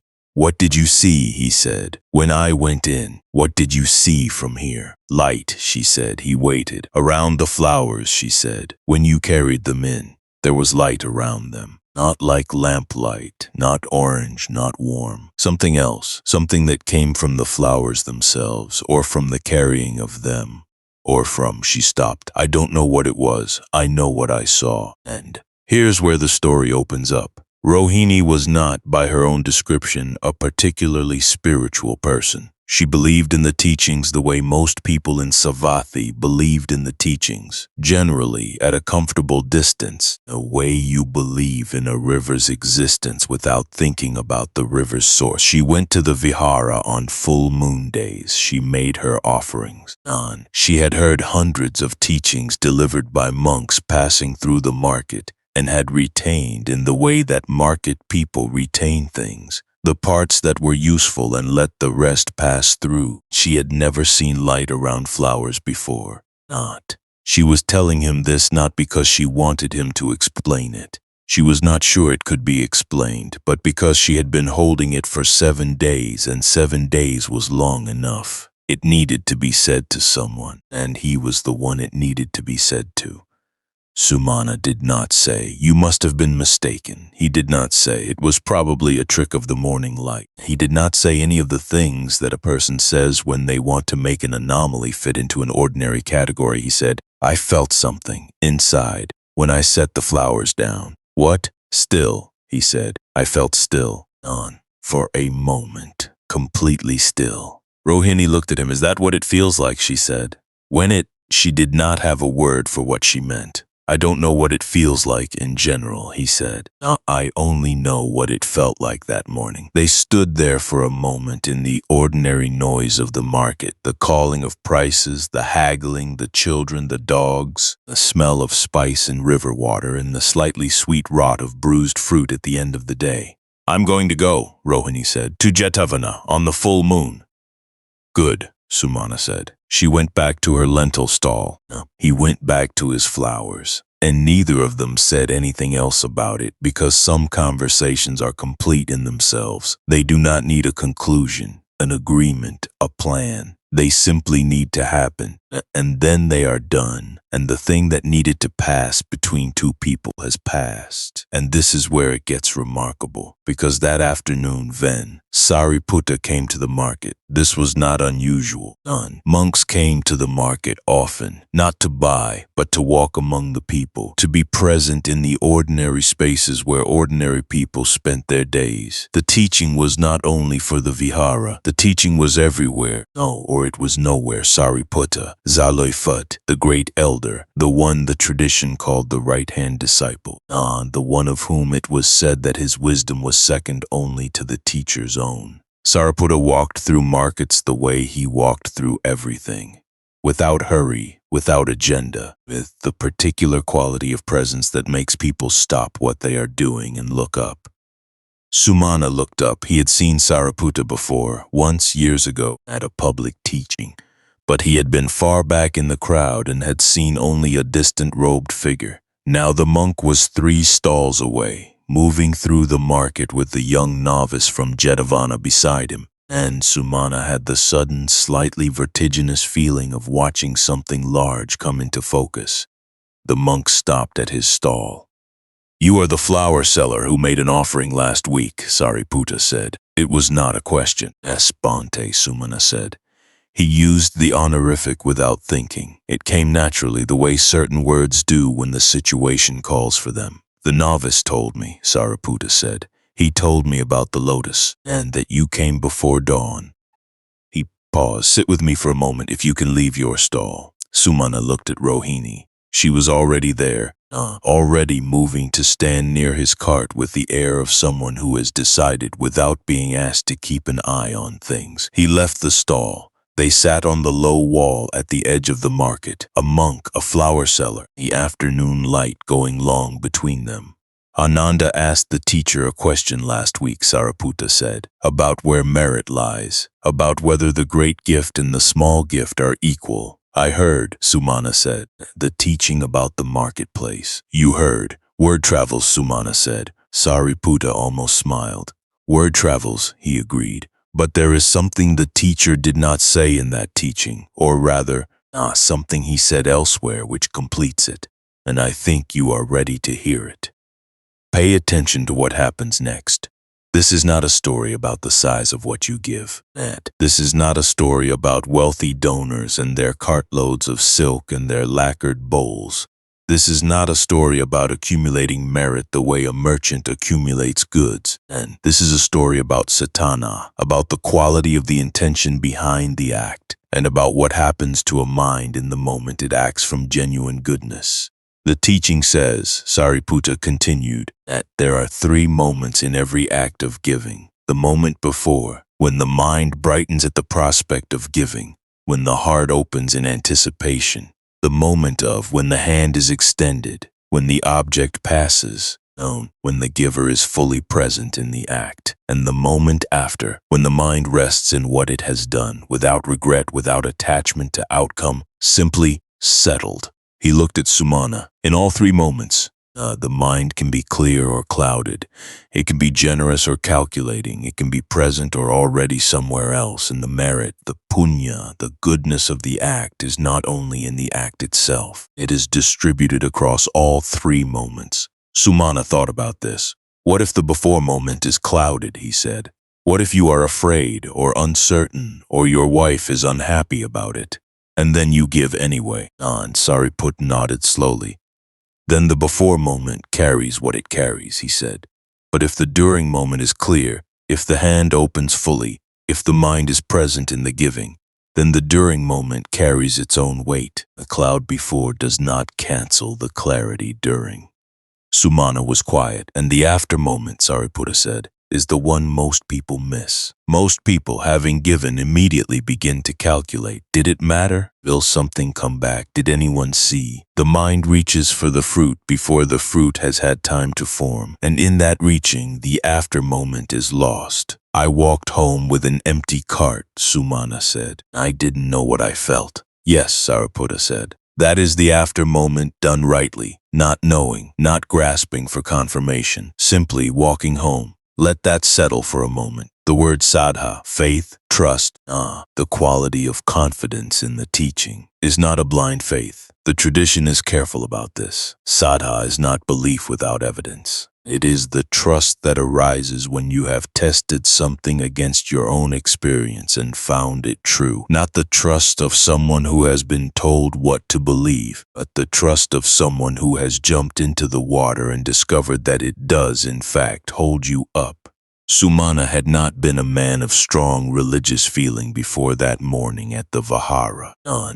He had believed in the teachings the way Rohini believed in the teachings, generally at a distance. He had not had an experience of them that was close enough to call personal, and he had knelt on stone in a courtyard before dawn and felt for 3 seconds completely still. And then Sariputta was sitting beside him on a market wall, explaining the exact structure of what he had felt. And the fit between the experience and the explanation was so precise that it had the quality of something being named that had never had a name before. And you discover, when something is named, that it was always real. You were just carrying it without knowing what it was. This was saddha, the real kind, the kind that comes from inside now. The Chinese monk Faxian, who traveled through this region many centuries after Sumana's time, wrote about the city of Savatthi in his pilgrimage record. He wrote about the great vihara, about the gardens, about the market that sat at the city's edge and had been sitting there in one form or another for as long as anyone could remember, he wrote. The streets near the market were full of flower sellers in the mornings, and the smell of jasmine and lotus carried all the way to the monastery gates. And the monks walked through this smell on their morning rounds, and it was, he said, it was not a bad way to begin the day. That is all he wrote about the flowers. But it is enough, because what Faxian was describing, without knowing it, was this: the ordinary commerce of an ordinary city, the daily movement of flowers from garden to stall to offering bowl, remarkable fact of a market that had been feeding and supplying and sustaining a monastic community for centuries. and the monks walking through the jasmine smell of it, and the smell being simply not bad. The ordinary world and the practice world were not separate. They had never been separate. The market was not an obstacle to the teaching. The market was part of the teaching. Every transaction, every exchange, every moment in which one person handed something to another and the other received it, all of it was the teaching, wearing ordinary clothes. Sumana had been living inside the teaching for 23 years. He had just not known what to call it. Here's the part nobody told you, and it is perhaps the most important part. The teaching does not live only in viharas and on meditation cushions and in the mouths of learned monks. It lives in flower stalls and in kitchen doorways and in the hands of old women sorting beans in the evening light. It lives in the moment a father teaches his son to cut a stem at an angle so the water enters easier. It lives in the moment a 9-year-old girl counts her found coins and decides they are enough. The teaching is not elsewhere. It was never elsewhere. It is here. And with that settled, with that finally, fully landed in the place inside Sumana where it needed to land, something eased in him that had been slightly tense for a very long time. Something he had not known was tense because it had been that way since before he could remember and since before he had any words for what was tight and what was loose in his interior life. Sariputta stood up from the wall. The question Ananda asked, he said, the one about where the greater merit lies. I have thought about it since, and I think the answer is not about more or less. I think the answer is in both, if both are given with a clear setana, and in neither, if neither is found. The amount is not the point, the clarity. He placed his hands together. He bowed slightly. He walked back into the market, the young novice following, both of them moving through the ordinary noise with the ordinary grace of people who have been practicing not hurrying for a long time. Sumana watched them go. If you are still with me now, if you have traveled this far through the evening, through the market and the monastery in the morning and the 7 days, thank you. You have come a long way tonight, and there is still more to come. But for now, let this much settle. Let the flower seller on his wall and the monk walking away through the market and the smell of jasmine in the morning air be enough for a moment. You do not need to understand it all at once. Neither did Sumana. He went back to his stall. Rohini was there, standing guard over his cart with the alert proprietary air of someone who has taken a job seriously that was not her job. She handed back the management of the stall without comment. He tied his last bundles. He began to pack up. The market was winding down around him. The light was going on. The city was beginning its evening transition. The sounds changing, the smells changing, the particular shift from the day mode of a city to the night mode, which is quieter and slower and more inward. And in Ananda's mind, somewhere across the city, the second question, the one he had filed away after the teacher's teaching about Cāḷī's marketplace, was still sitting. He would find his answer. Not tonight, but soon. The thread was still running. The story had not finished, not even close. The morning Malaka's messenger arrived at the market. Sumana almost missed him. This was not unusual. Important moments rarely look important when they arrive. They look like a man in plain cloth standing at the edge of a stall, waiting with the patient, unremarkable air of someone who has been sent to do a task and intends to do it without fuss. The messenger was perhaps 30, with the neat, careful appearance of someone in household service, not a servant exactly. More the kind of person who manages things, who carries instructions from one part of a large life to another and makes sure nothing gets lost in the carrying. Sumana was in the middle of tying bundles when he noticed him. He finished the knot. He looked up. "You are the flower seller, Sumana," the man said. It was not a question. "I am," Sumana said. "I am sent by Malaka," the messenger said. "The queen's household requires flowers, all of them. Whatever you have today, she will take it all." Sumana looked at his cart. He had come in with more than usual that morning. The jasmine was blooming early this year, responding to something in the rain pattern that Sumana could feel but not explain, and he had cut generously. He had lotus, jasmine, marigold, and a small bundle of white champak that he grew in a corner of the plot that received the most morning sun. All of it, he said, all of it, the messenger confirmed. And the price, he named a figure. Sumana was quiet for a moment. The figure was more than twice what he would normally earn in a full day. He looked at the messenger. He looked at his cart. He looked for a moment at the corner of the cart where the white flower was still wrapped in its cloth. Not everything, he said. The messenger waited. This, Sumana said, touching the corner of the cloth without unwrapping it. Not this. Messenger looked at the cloth. He did not ask what was in it. He was not the kind of man who asked questions outside his instructions, and he simply adjusted the figure slightly downward to account for the excluded item and confirmed the arrangement. The transaction was completed in the time it took to load the flowers onto the messenger's carrying frame. Then the man was gone, efficient, unhurried, back into the city. And Sumana was standing at his stall with empty hands and a pouch heavier than any single morning had given him in 23 years. He stood there for a long moment. Here's what nobody planned for.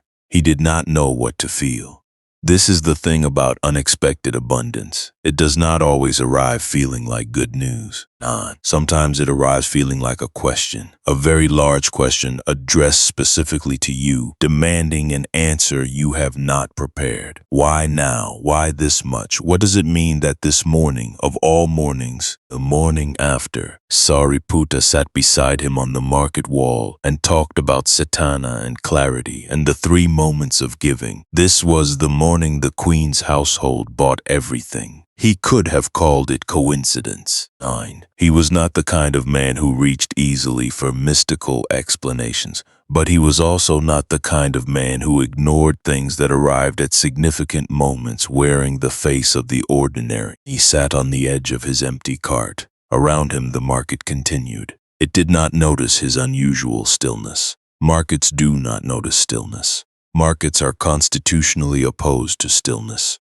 But Sumana sat in the middle of the ordinary noise with his heavy pouch and his empty cart and the white flower in its cloth in the corner, and felt something that was not happiness and was not unhappiness, something more like the feeling of being asked to grow large enough to contain something he had not expected to need to contain. And something deeper is turning underneath the surface. The Queen Malika, whose full story would take its own long telling, was a woman who had begun her life as a garland maker's daughter, which meant she had grown up around flowers the way Sumana had, her hands knowing the same early morning knowledge of stems and water and the particular weight of a bloom at its best moment. She had become queen through a combination of intelligence and grace, and the kind of beauty that is as much about attention as it is about appearance, the beauty of someone who is fully present with whoever is in front of them. She was also a devoted student of the teaching This Matters, because the flowers she had bought, Sumana's best jasmine, his lotus, his champak, were not for decoration. They were for an occasion that the city had been hearing about for days. A great offering, a public ceremony, a kind that happens once in a long while when the stars align between the available goodness of a community and its desire to express that goodness outward. The flowers would be laid on the road, and this was an old practice, one that the text described with the particular detail reserved for things that matter. When a great teacher passes through a city, the people line the road with flowers, so that the teacher walks on blossoms, so that the ground beneath the teacher's feet is, for a moment, the best thing the community has to offer. Sumana did not know this yet, and he sat with his empty cart and his heavy pouch and did not know that his flowers were already being carried toward their purpose, that the jasmine he had grown in the early morning dark would be laid flat on a road before evening, that the lotus would be opened wide and placed face up to receive the sky. He did not know, but something in him was very quiet. Hold this image in your mind. That afternoon, as the market began its end-of-day wind down, Mettā appeared. She came at her usual time, The last hour before the stalls closed, when the prices softened and the vendors were ready to let things go rather than carry them home. She came with her slow walk, not the walk of someone whose body has become a negotiation. Each step considered, each surface checked before the weight goes onto it. She was very old. Sumana did not know how old. He had never asked on, partly from courtesy and partly because some things about Deepa had always seemed outside the normal measurements of age. She was old the way certain trees are old. Not decaying, but layered, each year still visible in her if you knew how to look. She came to the stall and found it empty. She looked at the bare cart. She looked at Sumana. "Sold everything?" she said. "The Queen's household bought it all this morning." And she absorbed this with the equanimity of someone who has lived long enough that most surprises have been drained of their ability to surprise. "Good," she said, and then, instead of leaving, which she would normally have done, having found nothing to take, she sat down on the low stone beside his cart, settling herself into the position of someone who intends to stay. Sumana waited. "I want to tell you something," she said, "about my son." Not spoken about her son before, not directly. Sumana had known for years that there was a son who was gone. The house was too large for one person. The shrine in her corner room had an extra offering bowl that she still filled every morning. The particular quality of her aloneness was not the aloneness of someone who had always lived alone. It was the aloneness of someone who had lived with others and now did not. But she had not spoken of it. Now she did. And this is where the story opens differently. Quietly, through the back door of an old woman's memory. Name had been Tisa. He had been a carpenter, a good one. The kind whose work lasted, who understood wood the way Sumana understood flowers. Through long attention, through the willingness to let the material teach you rather than forcing it into a shape it did not want. He had been, Deepa said, a kind man. Not in a dramatic way, in the quiet way that some people are kind. Consistently, and without making it a production, just as a fact of how they move through the world. He had died 12 years ago, not of illness, not of accident. He had simply, she used this word, nar, the same word Sumana had used in his own mind when he found his father. He had simply stopped. Between one breath and the next, he had been 41 years old. He had left a wife who had remarried and moved to another city, and a mother who had stayed in the house that was now too large, and an offering bowl that was still filled every morning. "Every morning," Deepa said, "I put flowers in his bowl, whatever I can get, whatever is left at the end of the day, whatever you set aside, whatever grows along the edge of the road that nobody else picks." She was quiet for a moment. "I do not know if it reaches him. I do not know where he is now, what form he has taken, whether he has taken any form at all. I do not know any of that." She looked at Sumana. "But I know that the act of doing it, of bending down each morning and placing something in the bowl, keeps me here on." She touched her chest briefly with one hand. "Keeps me connected to something. I do not know how to say it better than that." Sumana thought about his father's chair, about sitting in the courtyard in the evenings, the son with the tiredness in his shoulders, the father with the afternoon warmth in his face, about the silences that did not need filling. "I understand," he said. She nodded. She had thought he might. "I wanted to tell you," she said, "because of what you did. The morning you went to the Vihara, I heard about it. The whole street knows by now, you know that." She said this without accusation, simply as a fact about streets and how they work. "I wanted to tell you that when I heard, I felt," she paused, choosing carefully, "I felt as though something I have been doing alone in the dark in my corner room, not in front of a bowl that nobody sees. I felt as though someone else was doing it too, in a different way. But the same underneath, known." Sumana looked at this woman, this very old woman with her slow walk and her too large house and her son's offering bowl, and felt something arrive in his chest that was not quite grief and not quite love and not quite gratitude, but contained all three. Layered, the way Deepa herself was layered, the way everything that has lasted a long time is layered. Something is about to be understood, though not completely, not yet. The word panya, wisdom, and The capacity to see clearly is not the same as knowledge. Knowledge is the accumulation of information. Wisdom is what happens when information has been lived with long enough to change the shape of understanding. You can know abstractly that all beings suffer. You can know abstractly that loss is universal, that grief is the shadow of love, that everyone who has ever loved anything has also eventually lost it. You can know all of this, and an old woman sits beside your empty cart and tells you about her son's offering bowl, and the knowing becomes something else. It becomes real in a different way. It enters through a door that information alone cannot open. This is Panya beginning to form, not the full flower of it that takes years, decades, lifetimes according to the teaching, but the seed of it, the moment when the abstract becomes intimate, when the teaching lands in the body instead of only in the mind. Sumana sat with Deepa as the light went down. He did not say anything wise. He did not offer teaching or comfort, or any of the things a person might be expected to offer in such a moment. He simply sat. He was present. He was there the way his father had been there in the courtyard evenings, completely, without performance, just the fact of being in the same space. That was enough. That was in fact the teaching, right there, in the sitting. As the last stalls around them began to pack away, as the market moved into its end-of-day sounds, the settling, the sorting, the tired footsteps of vendors heading home, Deepa stood up from her stone.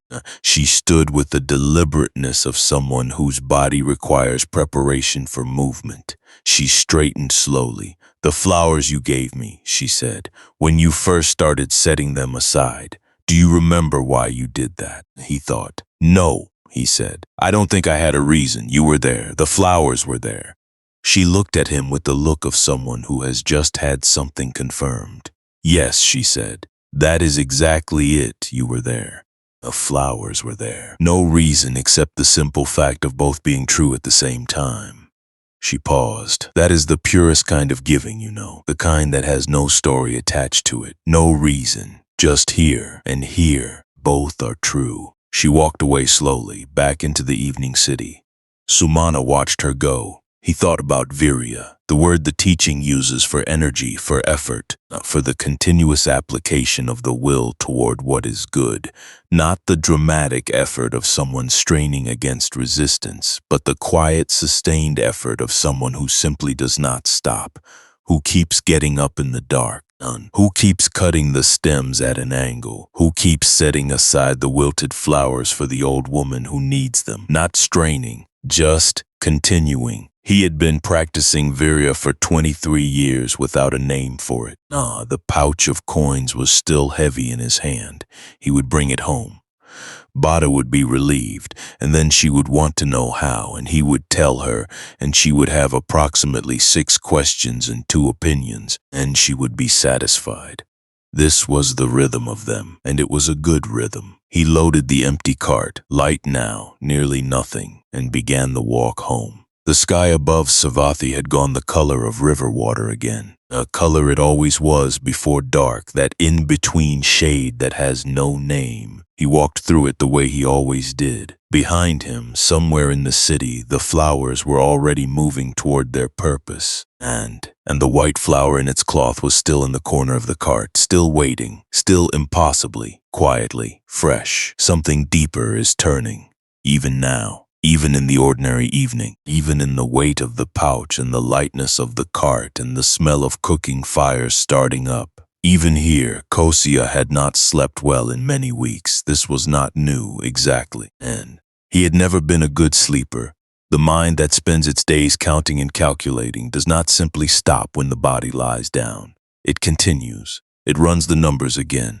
It finds the gap between what is and what could go wrong, and it fills that gap with a particular kind of wakefulness that feels nothing like being awake and nothing like being asleep, that gray interior country where the anxious mind lives after dark. But lately it had been worse. He lay on his mat in the large house with its locked storerooms and its careful accounts and felt the ceiling press down on him in a way it hadn't before. He could not say why. Nothing had changed externally. The accounts were as they had always been. The money was where it had always been. The storerooms held what they always held. And yet something was different, some quality in the air of the house, some subtle shift in the temperature of his interior life that he could not locate or name or manage. Cāḷī slept soundly across the hall. He could hear her breathing sometimes if the house was quiet enough, slow, even, completely untroubled. The breathing of someone who has put the day down cleanly and gone somewhere else for the night. He lay and listened to it and felt, without knowing what to call the feeling, something like longing. He wanted to sleep like that. He did not know how. And then, quietly, something shifts. The dream came on the 14th night. He knew it was a dream, or rather, he knew it afterward when he woke. A dream itself, it had the quality that some dreams have, of being more real than waking, of having a texture and a weight that ordinary experience rarely achieves. The colors were too clear. The sounds arrived with a precision that daylight sounds rarely manage. And the figure standing in his courtyard in the middle of the night, a place where his locked storeroom door faced the gate, had a presence that pressed against the edges of the dream the way a large thing presses against a small container. Cāḷī knew in the dream who this was. Invungsaka, the Lord of the gods in the teachings cosmology, the great king of the Tavatimsa heaven, the being who appears in the texts at moments of significant spiritual consequence, sometimes to test, sometimes to teach, sometimes simply to witness what is happening in the human realm below. Saka does not appear to everyone. The texts are clear about this. He appears where something is turning, not where a choice is being made or avoided that has weight beyond its immediate appearance. He was standing in Cāḷī's courtyard looking at the storeroom door. "What is in there?" he said. His voice was not loud. It did not need to be. "My stores," Cāḷī said. "My goods, what I have accumulated." Saka looked at the door for a moment. Then he looked at Cāḷī. "And what are they worth?" he said, "if no one is ever fed by them?" Cāḷī opened his mouth to answer. Several answers occurred to him. Practical answers, sensible answers, the kinds of answers a man gives when he has been thinking about money for 30 years and has developed a very complete theory of its value and purpose. He had the answers ready. But in the dream, before he could speak, Saka said something else. "I am not asking what they are worth to you," he said. "I am asking what they are worth." And Cāḷī stood in his courtyard in the middle of the night, with his storeroom full behind the locked door, and felt, for the first time in his life, that he did not have an answer to this question. Not because he was stupid, not because he hadn't thought about it, but because the question, asked this way, what are they worth, not to you but in themselves, a great accounting. This question did not have an answer in the language he had been using for 30 years. He woke up. The ceiling was there. The house was quiet.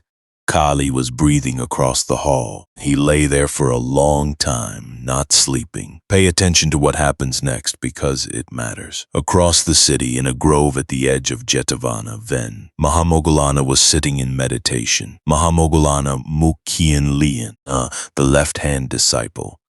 The one whose attainment ran in a different direction from Sariputta's, toward the direct perception of other realms, toward what the texts call the divine eye and the divine ear, and the capacity to know what happens in places the ordinary mind cannot reach. Where Sariputta's greatness was in analysis, a precise taking apart of the teaching until every thread was visible and understood, Mahamoggallana's greatness was in perception, in the ability to see what was actually there, in multiple registers simultaneously. And he was sitting in the grove, completely still in the hour before dawn, and what he saw, with whatever faculty the tradition calls the divine eye, the perception that moves beyond the body, was this, a shimmer, not in the grove, not in Jetavana, over the city, over several places in the city simultaneously, as though certain locations were generating a quality of light that the ordinary eye could not catch, but that the perceiving mind, in deep stillness. Could. One shimmer over a market stall, empty now in the dark. One shimmer over a house in the street behind the market, faint but present, in the corner where a woman kept an offering bowl. One shimmer, brighter, over the vihara courtyard, where the flowers from that morning's offerings were still arranged in their bowls, and one shimmer, small, tentative, like the first light of a fire that has just been lit and is not yet sure it will catch, over a large house with a large gate, where a man was lying awake in the dark, unable to answer a question a dream had asked him. Mahamoggallana sat with this for a long time.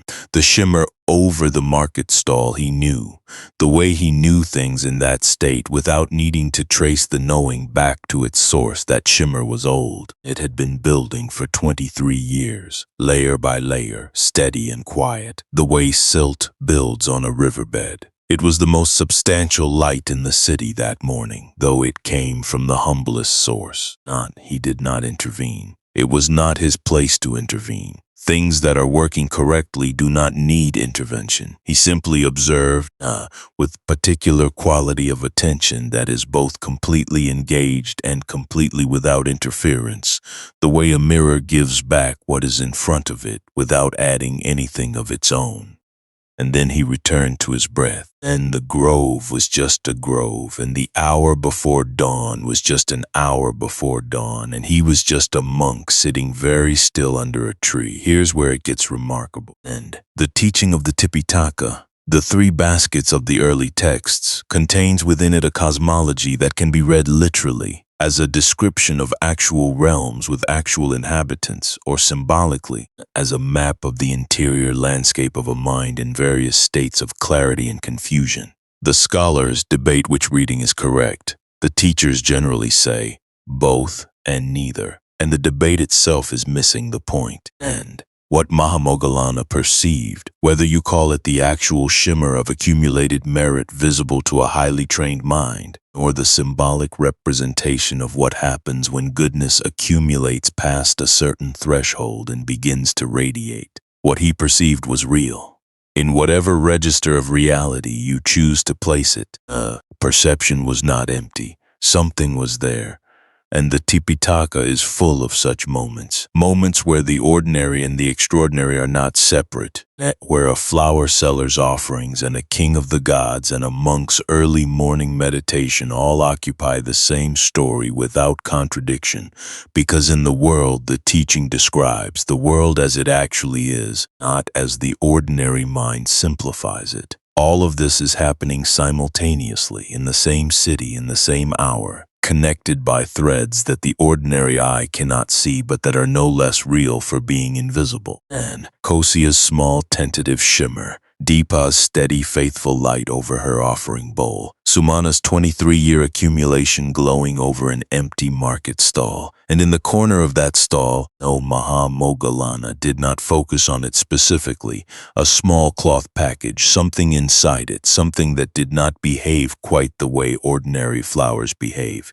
He did not focus on it, but he noticed it. And wherever you are tonight, if this is finding you in some quiet hour, if you have carried this story this far into the night, let this be something you consider for just a moment, that what you do in the ordinary dark, the offerings you make when no one is watching, the bowl you fill every morning for someone who is gone, the flowers you give without asking why, these things do not disappear. They go somewhere. They accumulate. They become, over time, something that a sufficiently clear mind could perceive as light. This is not metaphor, or not only metaphor. The tradition says it plainly. You are not invisible. What you do is not invisible. Let that settle for a moment. No. The Ashoka edicts, those remarkable stone inscriptions that King Ashoka had carved across his empire in the 3rd century before the Common Era, his attempt to chisel the teaching directly into the landscape of a continent, speak often of this,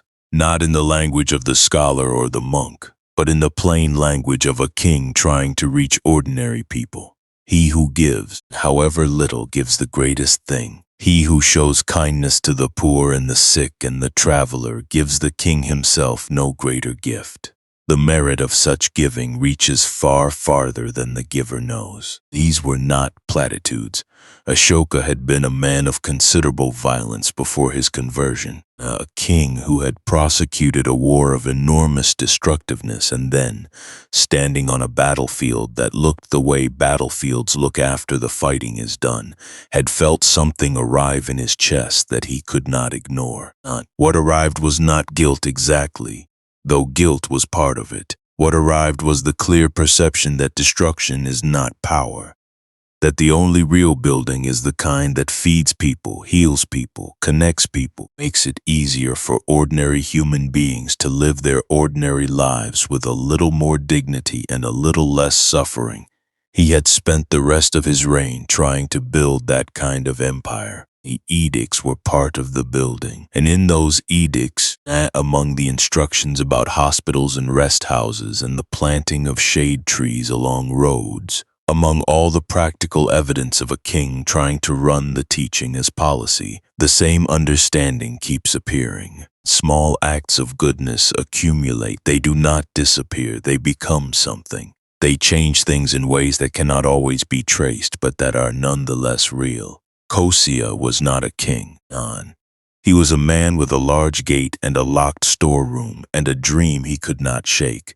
But the understanding that arrived in his chest that night, that unnamed cold that had become an unnamed question, was the same understanding, just smaller, just more personal, just one man in one house at one hour of the night beginning to feel the first draft of something that might, given time, become warmth. Something deeper is turning underneath the surface. He did not act on it, not yet. The understanding was too new, too unfamiliar, too much at odds with the habits of 30 years. You do not turn a life in a new direction overnight. Just because a dream asked you a question you couldn't answer, you sit with the question, you carry it, you let it do whatever work it needs to do in the dark. And Cāḷī sat with the question. He did not go back to sleep. Morning came the way morning comes, not asked for, not earned, simply arriving with the absolute reliability of something that has been doing this since before anyone was there to notice it. The birds started. The city started. The smell of cook fires began to seep under the doors. And across the hall, Cāḷī woke up and went to the kitchen and began making breakfast with the cheerful, practical efficiency of a 9-year-old who has not yet learned to be burdened by mornings. Cāḷī heard her moving. He heard the fire being coaxed, the water being poured, the small sounds of a child doing a household task with more competence than most adults credited her with. He lay on his mat and listened. He was thinking about the question, what are they worth? Not to you in themselves. He did not have an answer yet. He was not sure he would have one soon. Some questions need many seasons. Some seeds need a long winter before they are ready to push up through the soil. But the question was in him now, and a question once truly lodged does not simply leave. Now watch what happens next, because in the market that morning, and Sumana arrived to find that the space where his stall usually stood had been visited during the night by something he could not explain. On the ground, exactly where he usually placed the front legs of his cart, in the dust that held the impression of those legs from years of daily placement, was a scatter of white petals. Not from any flower he recognized, the same petal shape as the bloom in the corner of his cart, as still wrapped in its cloth. Smaller, just the petals, no stem, no center, as though something had placed them there deliberately. He looked at them for a long time. He looked at the cloth in the corner of the cart. He set up his stall around them, carefully, without disturbing them. He did not know what to make of this. He filed it in the part of his mind where he kept things he did not yet understand, which was getting lately increasingly full, and he began his day. The morning light came in at its usual angle. The market woke around him at its usual pace, and the petals on the ground caught the light and held it the way only white things hold early morning light, completely without deflection, as though light and white are two different expressions of the same thing. Wherever you are right now, in bed, on a train, in the quiet of an empty room, in whatever space the night has given you, this moment belongs to you. The story belongs to you. You don't need to do anything with it. You don't need to understand it. Just let it be here the way Sumana let the petals be there. Present, unexplained, holding the light. The day was beginning. And the thread of the story was still running forward through the city toward something that none of the people in it could yet see. Not Sumana, not Kosia, not Cāḷī making breakfast across the hall from her father's long wakefulness. Not Rohini, who would arrive at her lentil stall an hour from now and notice the white petals on the ground and feel the fine hairs on her arms rise without knowing why. Not even Mahamoggallana, who had returned to his breath and let the shimmers be what they were. The only one who knew what was coming was the story itself, and the story was not finished. Not even close. Upali found Sumana sitting at the edge of the market long after the stalls had closed. This was unusual. Sumana was not a man who lingered. He was a man who arrived early and left on time, who had the rhythm of a working life so thoroughly incorporated into his body that deviations from it registered as something slightly wrong, the way a clock registers when one of its gears has caught. But that evening he was still there, cart empty, stall dismantled, himself sitting on the low stone where Deepa had sat the day before, looking at the space where the white petals had been. They were still there, had not swept them away. He was not sure why. Upali arrived without announcement in his usual manner and sat beside him on the stone without asking if the space was available. He looked at the petals. He looked at Sumana. "You found something," he said. "They were here this morning," Sumana said, "when I arrived." Upali looked at them for a long moment. He did not say, "How interesting." He did not say, "I wonder where they came from." He said nothing, which was the right response and which Sumana appreciated. After a while, Upali said, "I want to tell you something about a story I heard a long time ago from an elder who is no longer alive, about a woman who sold flowers." Sumana looked at him. "Not in this life," Upali said. "In another one, a long time ago, and this is where it gets remarkable. The teaching of karma, of intentional action and its consequences moving across lifetimes, is one of the places where the Buddhist understanding of the world departs most completely from the ordinary modern mind's picture of how things work. We are comfortable with the idea that what we do affects what happens next in this life. We are less comfortable with the idea that what we do in this life affects what happens in the next one, and the one after that, and the one after that, threading forward through time in ways we cannot see and cannot control and cannot, in most cases, even remember. The teaching says we have all been here before, many times, in many forms. A flower seller was once a king. The king was once a beggar. The beggar was once perhaps a flower seller. The web of connection between beings extends backward and forward through time so completely that the teachers say there is no being you have not, at some point in the vast stretch of your existence, been connected to. Every stranger is a former companion. Every enemy is a former friend. Every person who has ever done you good or harm has been doing so in a context that began long before you remember. This is not meant to be comforting in the easy way. It is not meant to make everything feel okay. It is meant to make the present moment feel immense. To give the ordinary encounter, the ordinary act of giving or withholding, the ordinary morning at a market stall, its full weight. Upali began, "Stay with this moment a little longer. In the time of a previous Buddha, not Gautama, not the teacher of this age, but an earlier one of the long line of Buddhas that the teaching says has been appearing in the world for longer than any human reckoning of time. There was a woman who sold flowers in a city near a great river. Her name in that life was Paduma. She was not wealthy. She was not beautiful in any way that people made note of. She was simply a woman who worked, who rose before dawn and cut flowers and carried them to the market and sold them and went home, the same way Sumana did, with the same aching back and the same calloused hands and the same knowledge of which season brought the lotus in full and which season made the jasmine slow.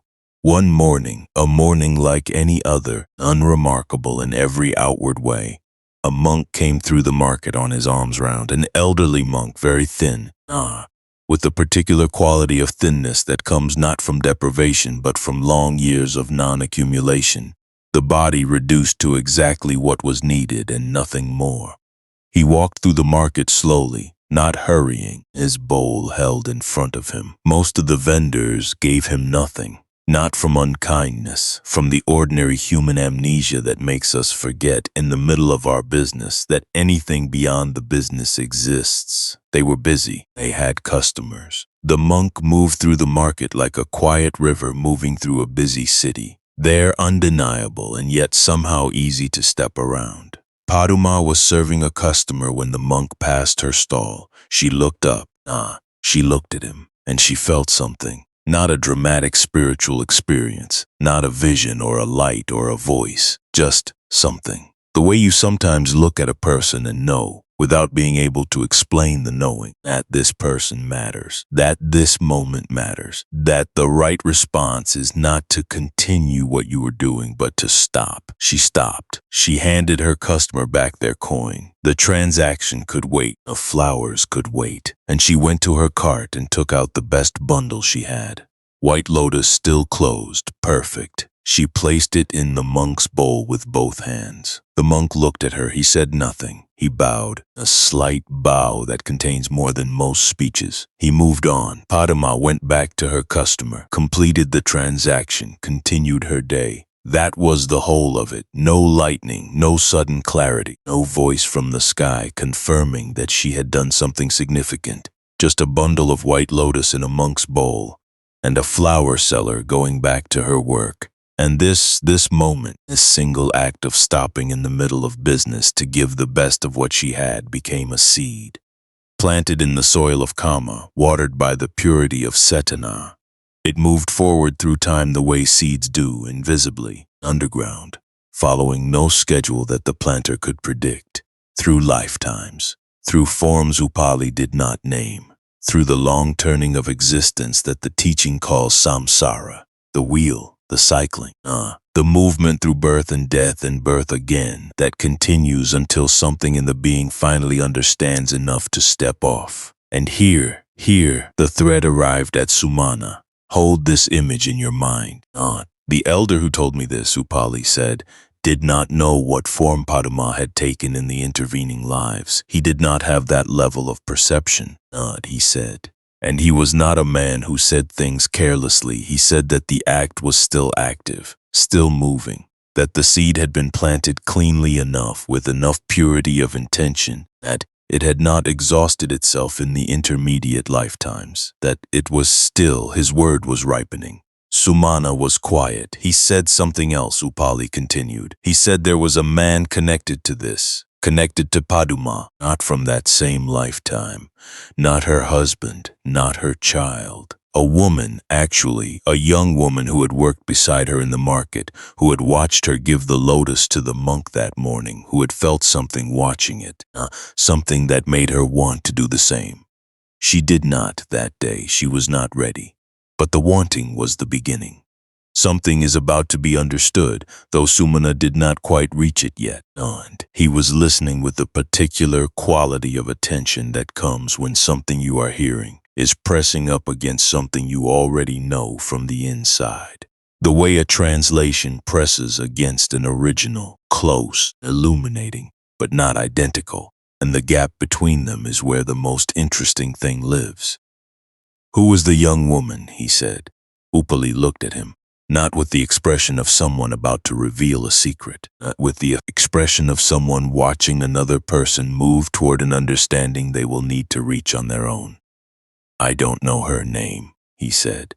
The elder didn't say that, but he said she was someone who would find her way to the practice eventually, that the wanting, even unfulfilled in that lifetime, had its own weight, had its own consequence. He paused. He said, a desire for goodness, even incomplete, is not nothing. Even the reaching toward the right thing, even when the hand falls short, plants something. Sumana turned this over. The word karuna, compassion, the specific quality of heart that responds to suffering with the wish to relieve it, is sister to Mettā, the loving kindness he had seen in Cāḷī without being able to name it. Where Mettā extends goodwill generally, warmly, like sunlight, karuna responds specifically to pain. It sees suffering and moves toward it, not away. It does not look for the comfortable distance. It comes close, down. The elder in Upali's story had possessed karuna, had moved toward the monk's bowl not from duty, not from calculation, but from a simple response to what she saw in front of her, suffering in its mild everyday form. A thin old man walking through a busy market that was ignoring him, she moved toward it, one bundle of white lotus. And now Sumana, 23 years of pre-dawn mornings later, a city where a friend was sitting beside him telling him a story that felt, for reasons he could not articulate, like a story about himself. Sumana felt karuna arrive in his own chest. Not for the monk in the story, who was long gone, not for Paduma, whose name he was hearing for the first time, for the young woman beside her, the one who wanted to give and didn't, who reached and fell short, who carried the wanting forward. He knew that feeling. He had been carrying it for 23 years without knowing what it was. And here's the part nobody tells you, the part the story keeps close until the person hearing it is ready. The wanting itself is not separate from the doing, and the desire for goodness is part of goodness. The movement toward the right thing, even the incomplete movement, is not wasted. It accumulates the way everything accumulates, layer by layer, seed by seed, until, at some morning, in some market, in some body, the accumulation is finally enough, and the hand opens and the flowers go into the bowl. Upali had stopped talking. They sat together on the stone in the empty market, the evening settling around them, the city going through its end-of-day sounds, the dogs, the children being called in, the distant sound of water being poured somewhere. The young woman, Sumana said finally. In the story. Yes, Upali said. You think you know who she became. Upali looked at him. Not with the expression of someone about to reveal a secret, known, with the expression of someone watching another person move toward an understanding they will need to reach on their own. I think, he said, that some stories find the right people to be told to, and I think the elder told this one to me because he knew I would eventually find the right person to tell it to. He paused. I don't think any more than that. I don't have the perception to know more than that. None. Sumana nodded slowly. He thought about Bada, about the way she had looked at him on the evening of the first offering, that expression he had seen on her face twice in 17 years, a one that was not quite a smile but was in the neighborhood of one. About her words, a house where sometimes someone does the right thing without watching the money. That is a different kind of house. About her hand under his at the table. He did not say any of this to Upali, but he held it. Now, the word asava, which the translations give as canker or taint, or mental fermentation, refers to something that has been stored and is slowly souring, slowly corrupting, the way old water goes bad in a sealed vessel. The teaching identifies several asavas, the taint of sensual desire, the taint of becoming, the taint of ignorance, not sins in any moralistic sense, simply things that have been held too long in darkness, that have gone stale through the holding. What Kosya held in his storerooms, the goods, the accounts, the money, was not itself an asava. Objects are not asavas. What had become an asava slowly over 30 years of careful keeping was the fear underneath the keeping, the constriction of the heart that said, hold, avid, hold, never release, never open. The hand that has been closed for so long it has forgotten how to open. Kosya's dream had cracked the vessel slightly, just a crack, and But the light that was getting in through the crack, the cold that had arrived in his chest, the question that refused to leave. This was the asava beginning to move, beginning to be exposed to air, beginning possibly a slow process of clearing. It would not happen quickly. 30 years of holding does not release in one night because of one dream. But the crack was there, and a crack is enough. A crack is always enough. The light comes in through the crack, as someone once said, long after and far from Savatthi, in a language that hadn't been invented yet. The light comes in through the crack. Upali stood up from the stone. He had a monk's way of ending conversations. Not abruptly, not with the social choreography of someone trying to signal they need to leave, but simply. When the conversation was complete, he stood. It was always clear when the conversation was complete. "Come on the full moon," he said. "You said you would come and sit." "I said I would think about it," Sumana said. "You've been thinking about it," Upali said. "For 7 days you've been thinking about it. Come." Sumana looked at him. "Bada will manage the stall." "Bada will manage the stall," Upali agreed. This was not in question. He left the way he always left. Sumana remained on the stone for a while longer. The petals were still there on the ground. He looked at them in the last light, very white, impossibly white, given that they had been lying on market dirt for a full day. And he looked at them the way you look at something that keeps not doing what it should do. Not with alarm, not with reverence exactly, but with a careful, not sustained attention that does not know what it is waiting for, but knows it is waiting for something. And beneath all of it, beneath the story of Padma, beneath the young woman who wanted to give and didn't, beneath the accumulation of 23 years and the cracking of Kosia's vessel and the white petals on the ground, one thread remained, the white flower in the corner of the cart, still wrapped, still waiting, still, against all botanical reason, not wilted. Sumana reached over and placed his hand on the cloth for a moment, not unwrapping it, just touching it, a way you touch a sleeping child to confirm that they are breathing. And then he stood up and loaded the cart and walked home through the dark. The thread was still running. Somewhere ahead of him, invisible, a place it was running toward was getting closer. He could not see it yet, but, and this is the thing, he was sure he needed to. The day Malaka's flowers were finally used, the whole city seemed to hold its breath. Not literally. Cities do not hold their breath.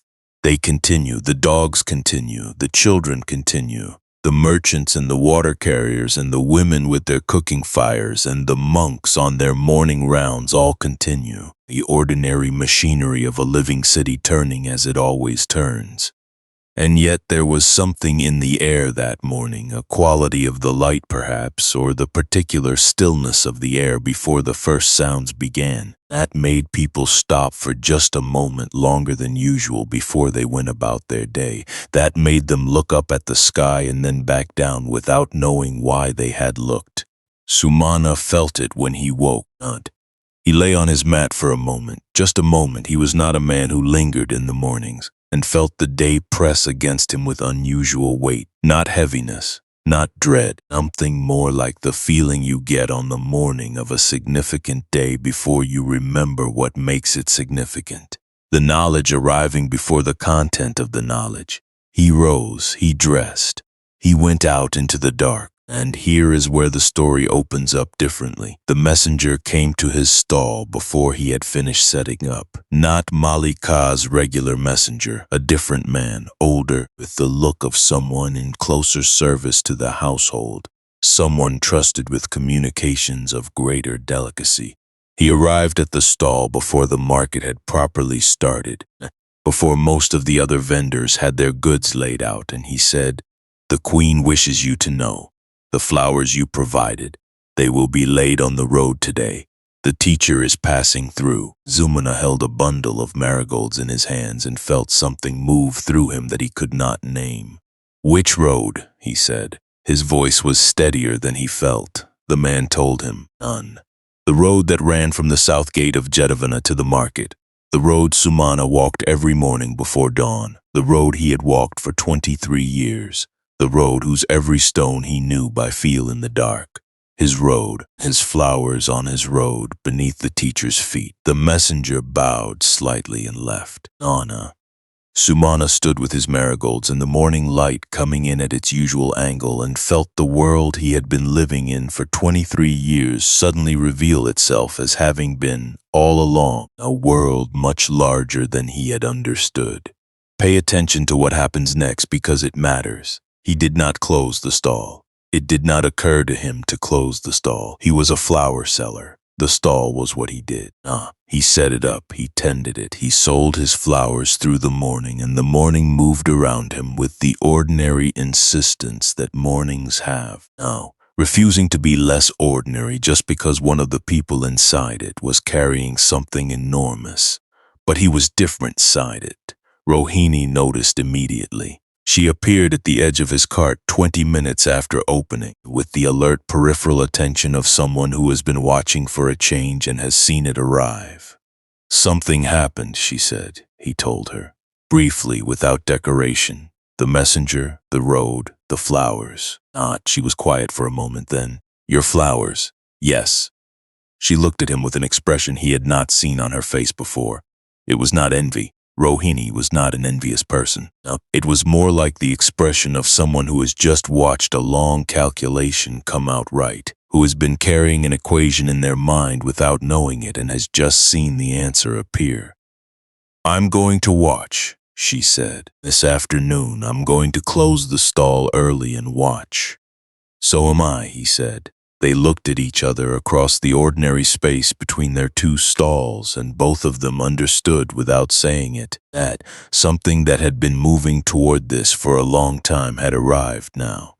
The teaching that is sometimes called the Mahaparinibbana Sutta, the great discourse about the final passing of the teacher, contains, among its many details, a description of flowers, of the great sala trees breaking into bloom out of season to shower the teacher with petals as he lay between them, of the gods raining flowers from the sky, of the human community pressing in with garlands and music and incense, offering what people offer when they do not know what else to offer, beauty in the face of what cannot be held. Sumana had heard this story, or pieces of it, the version that circulated in the city, carried by word of mouth the way teachings always traveled.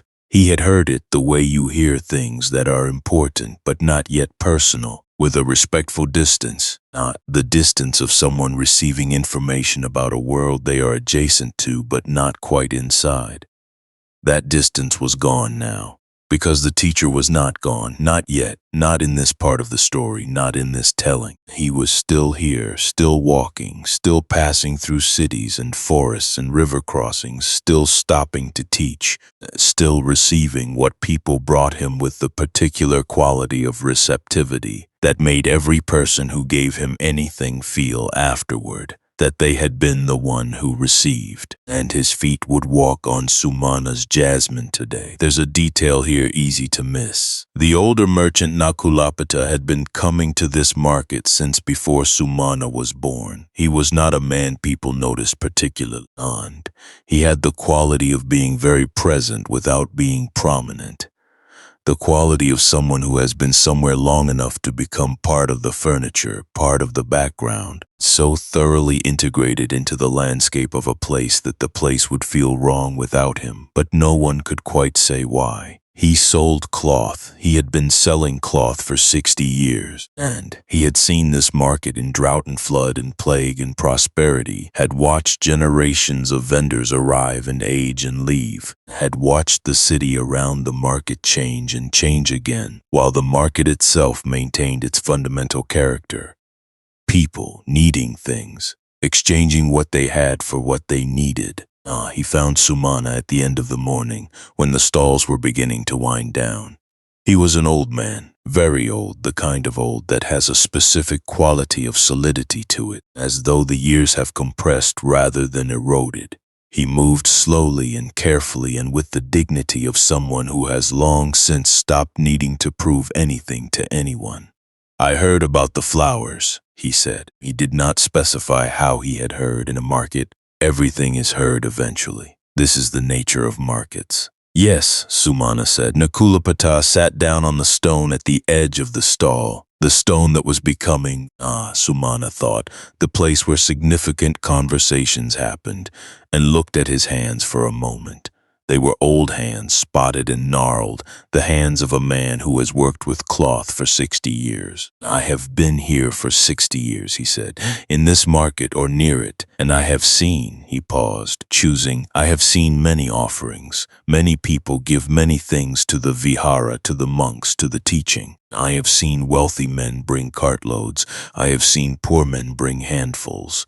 I have seen people give with joy, and people give from duty, and people give because they were afraid not to. He looked at Sumana. Oh no, what I remember after 60 years? Sumana waited. I remember the people who were surprised, he said. The ones who gave and then seemed surprised by what they had done. Not regretful, surprised, as though they had not quite known, until the moment the hand opened, that they were capable of opening it. He was quiet for a moment. That is what I remember, he said. Not the large gifts, the surprised ones. Anna thought about his own hands on the lotus bundle, in the dark of the courtyard before dawn, kneeling on stone, the 3 seconds of stillness, the walking home not knowing what he felt. I was surprised, he said. Nakulapita nodded slowly, as though this confirmed something he had already suspected. I want to tell you something else, the old man said, about the Milindapanya, the questions that King Milinda asked the monk Nagasena. You know this? Sumana shook his head. The king asked Nagasena, if a man gives but his mind is elsewhere, if his hand gives but his heart is calculating, does the gift have value? He paused. Nagasena said, a gift has some value, because the act is still an act. But the deeper value, the value that changes things, comes from the quality of mind behind the hand, from Cetana. He let this land. The king asked a second question. He asked, and if the mind is present but the gift is small, a handful of rice, a single flower, does it reach as far as the large gift with the absent mind? Nakulapita's eyes held a quality of accumulated knowing, 60 years of watching markets and offerings and the faces of people in the moment their hands open. Nagasena said, a lamp in a dark room does not ask permission to fill the room with light. It simply fills it. The size of the lamp does not determine how thoroughly the darkness is displaced. The presence of the flame is what determines it. Something is about to be understood.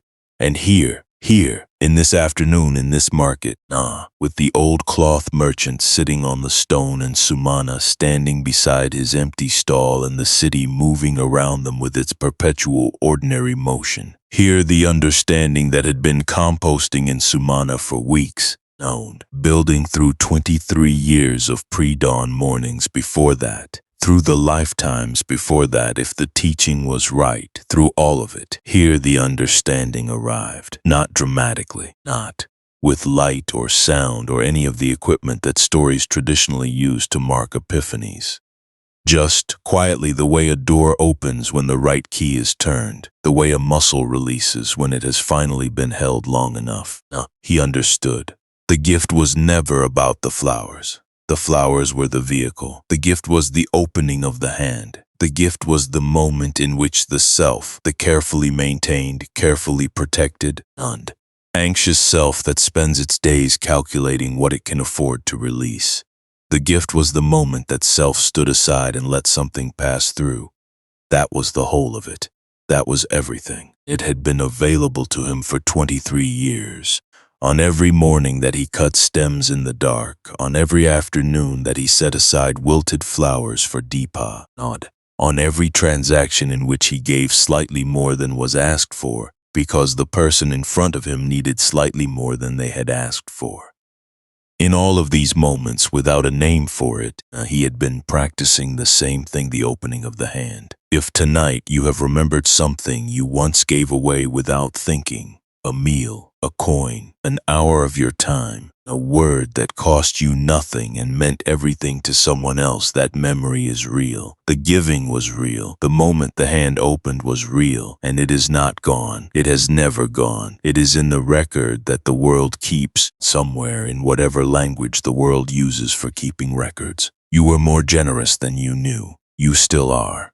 The word sila, moral virtue, the basic ethical foundation of the practice, is sometimes described as the ground from which the other qualities grow. Without sila, without the basic commitment to doing no harm, acting from something other than pure self-interest, the deeper practices have nothing to root in. You cannot grow lotus in sand.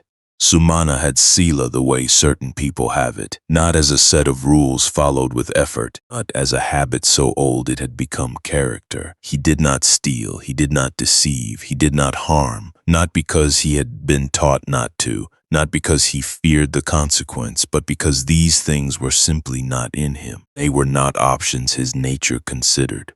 The ground was prepared, the lotus could grow. That afternoon he closed his stall earlier than usual. He walked to the south gate of Jetavana, the gate where the road began that ran through the market, the road he walked every morning in the dark. Malaka's servants had been at work since dawn. The road was covered. It was covered the way Sumana had never seen a road covered. Not in a thin ceremonial scatter, but deeply, generously, the whole width of the road from gutter to gutter. Layer upon layer of petals and full blooms, so that the ground had entirely disappeared beneath the offering. White lotus, white jasmine, champak, marigold, his flowers, and the flowers of every vendor and grower and garden in the city that Malaka's household had gathered, laid down together until the road itself had been replaced by something else, a garden, walking distance. He stood at the edge of it. He could see, far down the road, that others had gathered too. The city lining the road the way cities line roads when something passes through that they understand, without being able to say exactly why, not be worth stopping for. Not a spectacle, not theater, something else. The standing still of people who have recognized temporarily that whatever they were doing is less important than being present for this. He stood there, and he looked at the road of flowers and thought about the morning he had cut them, the dark, the lamp, the sound of the cart. He thought about Bada's resistance and her wisdom. He thought about Cāḷī's found coins and Deepa's offering bowl and Kosya lying awake in his large house with a question he couldn't answer. He thought about Rohini seeing light around the flowers and Sariputta on the market wall, and Upali telling him about Paduma and the white petals on the market floor that had not wilted. He thought about his father's hands cutting stems in the dark 23 years before Sumana's hands learned to do the same. He thought it all came here, all of it, everything. Every pre-dawn morning, and every calloused hand, and every wilted flower given away, and every coin counted honestly, and every moment of choosing to give from something real rather than from calculation. All of it had come here, this road, to these flowers laid down on this road, to this moment of the teacher's feet touching what his hands had grown. He was not a man given to tears, but his eyes were not entirely dry. And so the night deepens, and so does the understanding. Rohini had been watching all of this from the edge of the story. This was her natural position. She was a watcher, not in the cold, detached sense, not in the way of someone who refuses to be touched by what they observe. In the warm sense, the sense of someone who pays attention because they care what happens, and because the people around them are real to her in a way that makes their lives matter personally. She had been selling lentils and coconut oil 3 stalls from Sumana for 11 years. She had watched him cut his stems and tie his bundles and give his flowers away and count his coins with the honest weariness of a man who knows exactly where he stands. She had watched him change these past weeks, the way a tree changes in the first week of a new season, not dramatically, not all at once, but in some quality of the light that hits it, some quality of the way it stands in the air. She had waited. She was good at waiting. But the morning after the road of flowers, the morning after Sumana had stood at the edge of Jetavana's south gate and watched the teacher's path laid down with petals, she decided she had waited long enough. She came to his stall before the rush. She stood at the edge of his cart with her arms folded in the way she had stood before when she had come to tell him about the light. Direct, unhurried, certain of herself. "I want to ask you something," she said. "Ask," he said. "Are you afraid?" He looked up from the bundle he was tying. You have been giving things away, she said. Not everything. I know you are not reckless. But more than before, none. More than the business logic would suggest. And I want to know. She paused, finding the precise version of what she meant. Are you afraid? The practical fear. The fear that says, what if I give too much? What if the generosity outpaces the income? What if Bada's accounts don't balance next month because of what you chose this month? It was a good question. It was, in fact, none. The question that lived underneath all the other questions. The practical skeleton inside the spiritual conversation. The thing that had to be addressed, or everything else was just philosophy. Sumana set down his bundle. Yes, he said. Sometimes. Rohini waited. But it is a different kind of afraid than it used to be, he said slowly. Before, the fear was in charge. It was the first voice. The one that spoke before anything else. That framed every decision in terms of what could go wrong. He thought about this. Now it is still there. But it speaks after something else. There is something that speaks first, and the fear comes second. And by the time the fear speaks, the decision has already been made. What speaks first, she said. He was quiet for a moment. I don't know what to call it, he said. Something that knows. Rohini looked at him for a long moment. And what does it know? That the hand that opened once, he said, can open again.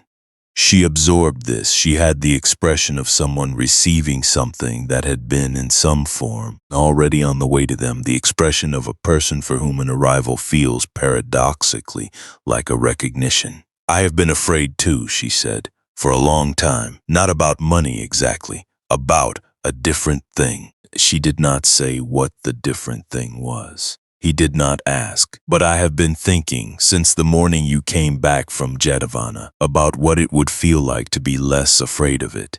What did you decide? He said. I decided, she said, that the only way to find out is to stop waiting to stop being afraid and just do the thing anyway. She unfolded her arms. I am going to the Vihara on the full moon, and I am going to make an offering, not a large one. But a real one that costs me something, not money, something else. He did not ask what. Good, he said. She went back to her stall. He went back to his flowers, and beneath all of it one thread remained. But here's what Sumana carried home that he didn't carry in. Because what Rohini had given him in that conversation was something he had not expected to receive from her, or from anyone. She had asked the practical question, a fear question, the one that lives in the body rather than in the philosophy. And in being asked it directly and having to answer it directly, he had discovered that he had an answer that somewhere in the past weeks, without noticing the moment it happened, the answer had formed in him. The hand that opened once can open again. This was not a teaching he had read. It was not something Sariputta or Upali or Nakulapita had said to him. It had come from inside, from whatever is built by 23 years of small true acts, and from whatever accumulates in a person who keeps showing up in the dark and doing the work honestly, and giving the wilted flowers to the old woman without calculating whether the old woman deserves them. This was Panya, not the full flower. He was not yet a sage, not yet a master, not yet anything the tradition would mark with a formal designation, but wisdom, small and real and personal, arising from the ground of his own experience. Nay, he was becoming someone he had always, in some quiet way, been trying to become. And now here, the story must pause for the question it has been carrying all along. The question beneath the question beneath the question. What would you have done, if you had been Sumana that morning? If you had been standing in your stall with the rent still due and the accounts tight, and a wife who worried because worrying was how she loved you? If you had been holding the best lotus you had grown in 23 years, and a voice in you had said, give it, what would you have done? No judgment in the asking, no right answer that makes you a better person for giving it. Just the honest question here in whatever quiet the night has given you. And what would the first voice have said? The one that speaks before the fear? Maybe you already know. Maybe you have been answering this question for longer than you realized, in the small daily choices that no one writes stories about, that no one sees. that accumulate anyway, layer by layer, seed by seed, into the person you are becoming. Maybe the answer is already there. Stay with that for a moment. Now, Cāḷī's house that evening was quieter than usual. This was not because anything dramatic had happened. No dream this time, no cold in the chest, no question from a figure in the courtyard. Just the ordinary end of an ordinary day, the light going out of the sky, the cooking fire in the kitchen, the smell of the evening meal.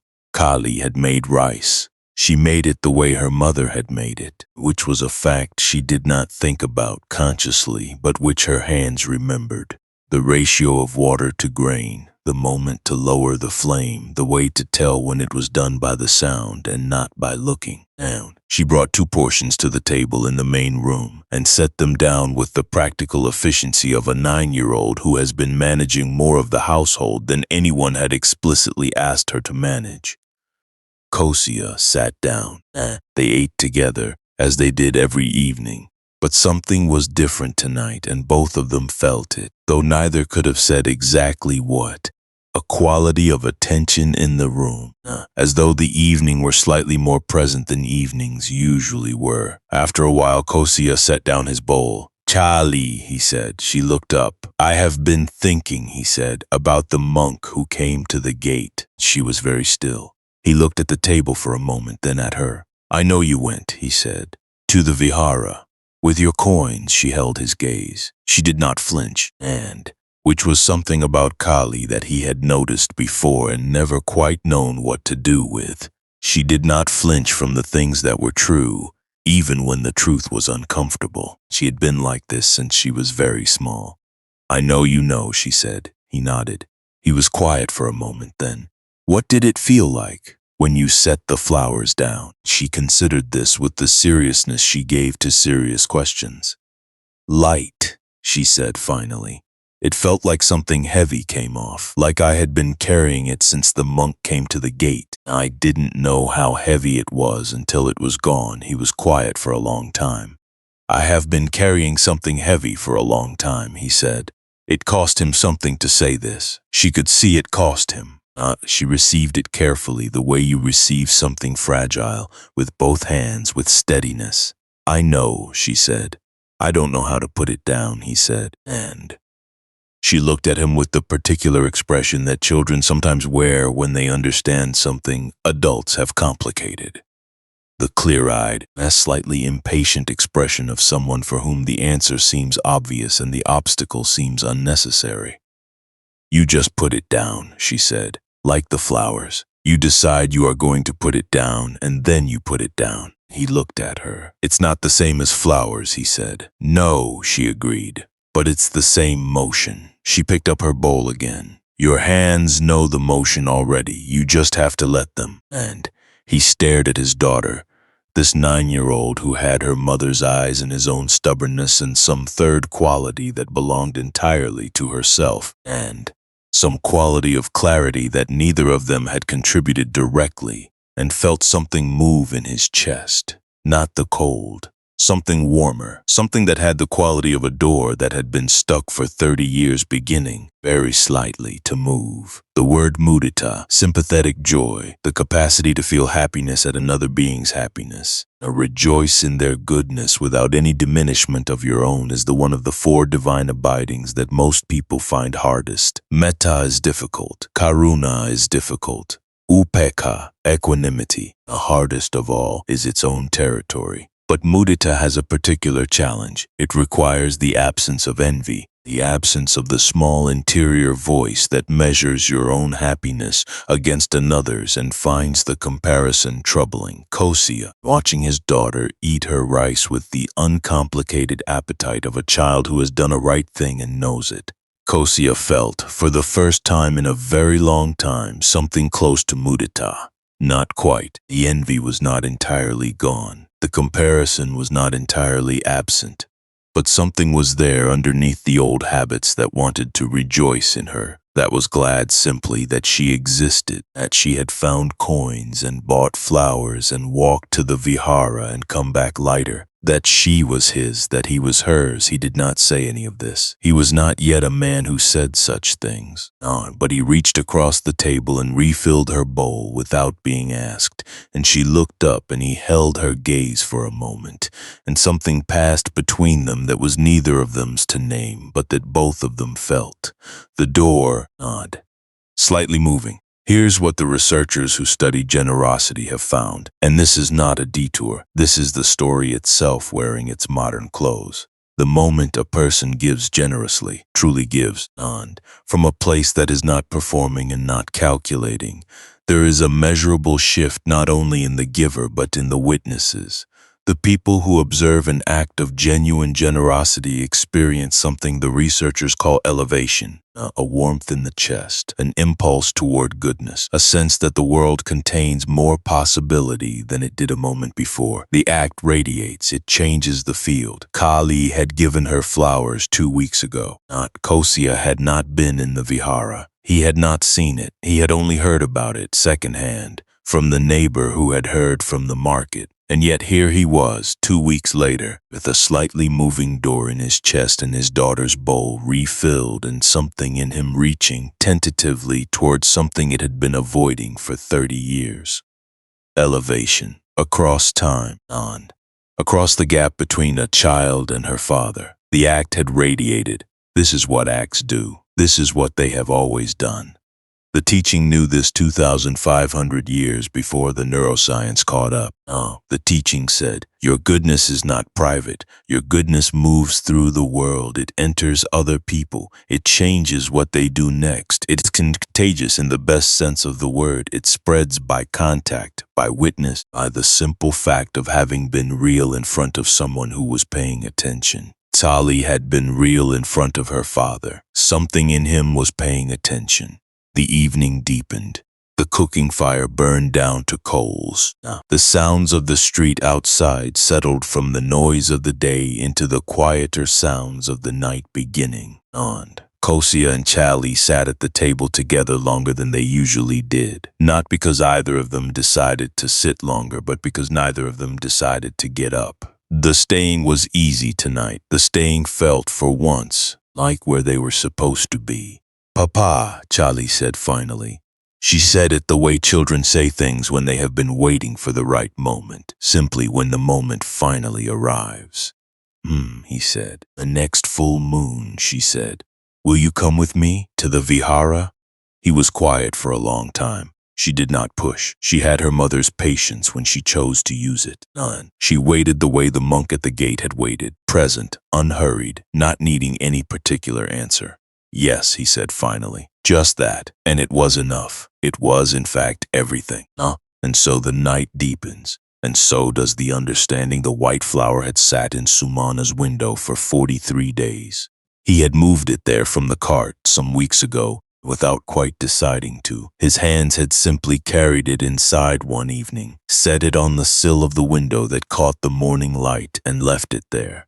It had stayed. It had stayed in a way that no flower stays. No cut bloom with no water and no stem has any business staying.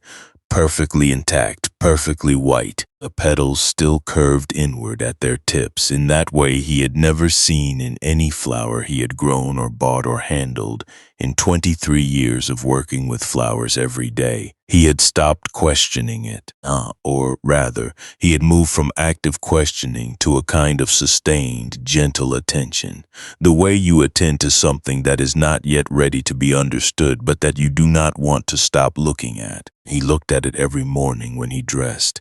He looked at it every evening when he came home. He had not told anyone about it, not Bada, not Upali, not Rohini.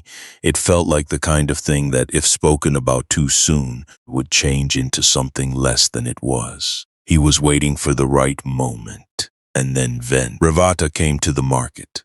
Now watch what happens next. Revata Libaja, the elder who preferred the forest to the city. who was known in the Sangha for the quality of his solitude, for a practice that ran deep and quiet the way underground water runs, invisible from the surface but shaping everything above it. Ravada came to the market on a morning when the air was cool and the light was the particular clear light that comes after several days of rain. And the sky has been washed and the colors of everything are slightly more themselves than usual. He came alone, no novice, no companion, just the monk and the morning and the market. He stopped at Sumana's stall. He did not buy flowers. Monks do not buy things. He stood at the edge of the stall with the easy stillness of someone for whom standing is as complete an activity as any other. And he looked at Sumana for a moment, and then he said, "I have heard about you." Sumana waited. "From Upali," Ravada said, "and from Sariputta, and from the novice at the gate." He paused. "And from someone else, someone who told me something specific, something I think you need to hear."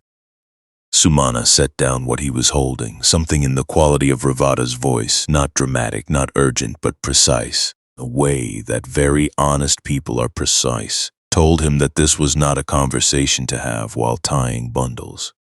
"Come," Ravada said, "walk with me for a moment." They walked to the edge of the market, a low wall, where Sariputta had sat weeks before, where Dipa had sat, where Nakulapita had sat. This wall that had become, without anyone planning it, the place where the story happened when it needed to happen sitting down. They sat. "You found a flower," Ravada said, 43 days ago in your garden, before dawn." Sumana looked at him. "How do you know that?" "I know it the way I know things that are not on the surface," Ravada said.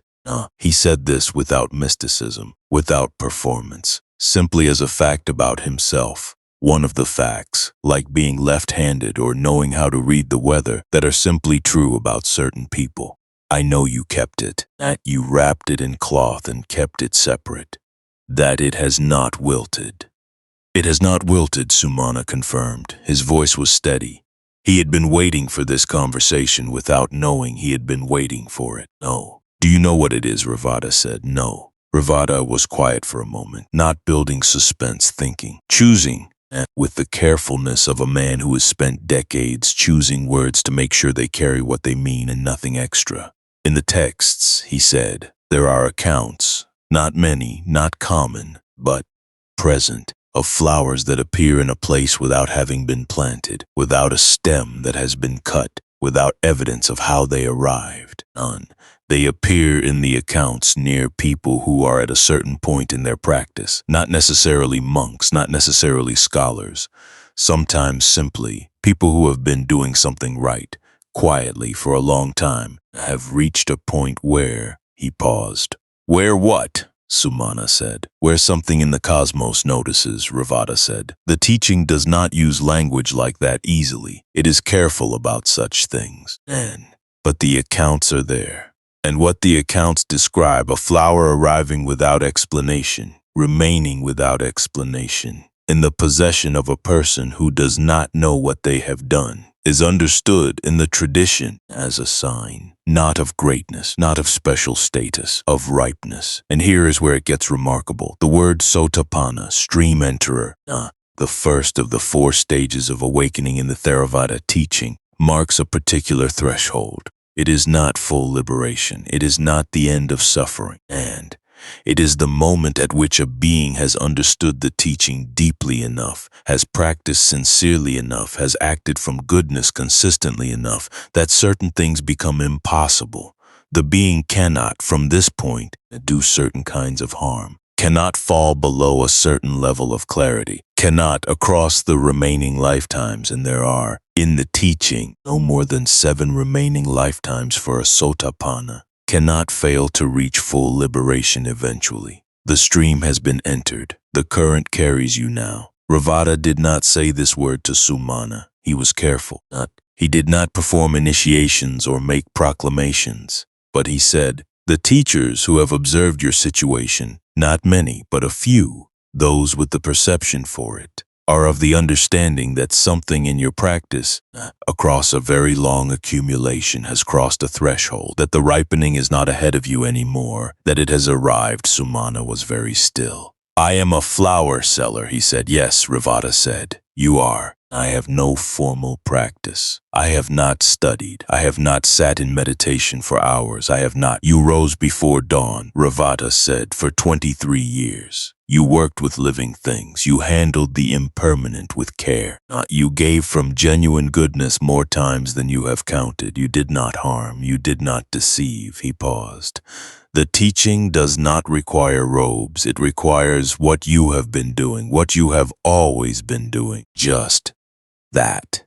Something is about to be understood, and something was, something enormous and quiet and entirely without the drama that enormous things usually bring. Something that arrived the way dawn arrives, not suddenly, not with announcement, but through the gradual brightening of something that had been dark, until the moment where you cannot say when the dark ended and the light began, because the transition was too continuous to have a specific moment.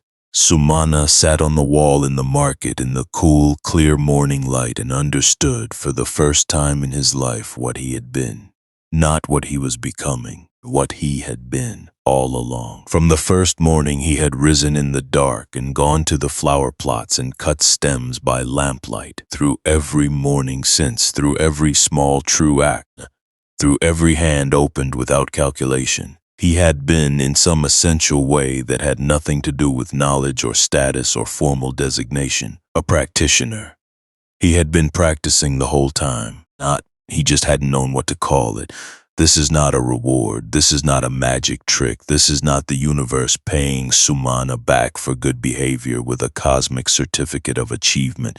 This is not even exactly something that happened to him. This is something that had been true for a long time, that had been accumulating toward this recognition the way water accumulates behind a dam. The recognition was simply the dam opening, the truth flowing through into the space where he could finally see it. Not reward, recognition, not magic, reality finally visible, not the universe paying him back. The universe simply being what it is, which is a place where genuine goodness practiced without expectation across time that most minds cannot hold becomes something that even the most careful teaching cannot overstate. And keep this in mind. We'll come back to it before the night is done, because there is still one more thing. The flower, Sumana said, the white one, where did it come from? Rivata looked at him steadily. Where do you think it came from? Sumana was quiet. He thought about everything Upali had told him, about Paduma, about the young woman who had stood beside her in the market, who had watched her give the lotus to the monk that morning, who had felt something watching it, something that made her want to do the same. She did not that day. She was not ready. But the wanting was the beginning. He thought about Bada's wisdom, her words arriving at the exact moments they needed to arrive. He thought about her hand under his at the table, her expression twice in 17 years. That was not quite a smile, but lived in its neighborhood. He thought about the young woman in the story, standing in a market long ago, watching a lotus go into a monk's bowl, feeling something she didn't know how to act on yet. A flower, he said slowly, is from before. Yes, Rivata said. From a time before this life. From the moment, Rivata said quietly, when someone who was not yet ready, standing next to someone who was, felt the wanting arise in her. When the seed was planted that would, across many lifetimes, grow into this, into the woman she became, into the life she has lived beside yours, into the wisdom she carries without knowing the formal name for what it is. He paused. The flower is the mark of that moment, the moment the wanting began. It arrived in your garden because the ripening is complete, and because what was planted then has finally, fully fruited. And this here was the resolve of the loop that had been running since Upali first told him the story. Sumana understood the young woman beside Paduma, and the one who had wanted to give and hadn't. The one who had carried the wanting forward through lifetimes, who had been getting closer each time, who had finally, in this life, in this body, the life she was living right now, had the wisdom that Sumana had been learning to articulate and she had simply always known. Bada, a closed hand cannot receive. Give from knowing, not from habit.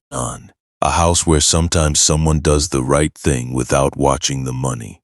That is a different kind of house. She had known. She had always known. Not from studying, not from monks or teachings or formal practice, and from somewhere older than this life, from the long accumulation of a being who had been moving toward goodness for just as long as Sumana had, in a different way, at a different pace, arriving at the same place from a different direction.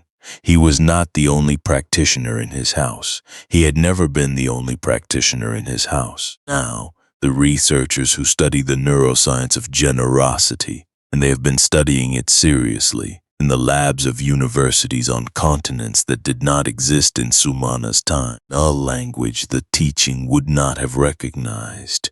These researchers have found something that keeps surprising them no matter how many times they find it. They find it in brain scans and in longitudinal studies and in the data from thousands of participants across dozens of cultures and languages, that the human brain in the moment of genuine giving activates the same regions as in the moment of genuine receiving. That the boundary between giving and receiving at the level of the nervous system is more permeable than the ordinary mind assumes. That to give, truly, is also to receive something, and to receive gracefully with presence and openness is itself a form of giving.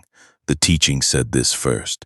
In the story of Sumana and Bada, the flower seller and the woman who managed the money, the one who opened his hands and the one who kept careful accounts, the one who practiced through action and the one who practiced through wisdom. In this story, the teaching becomes visible in its fullest form. They were not opposites.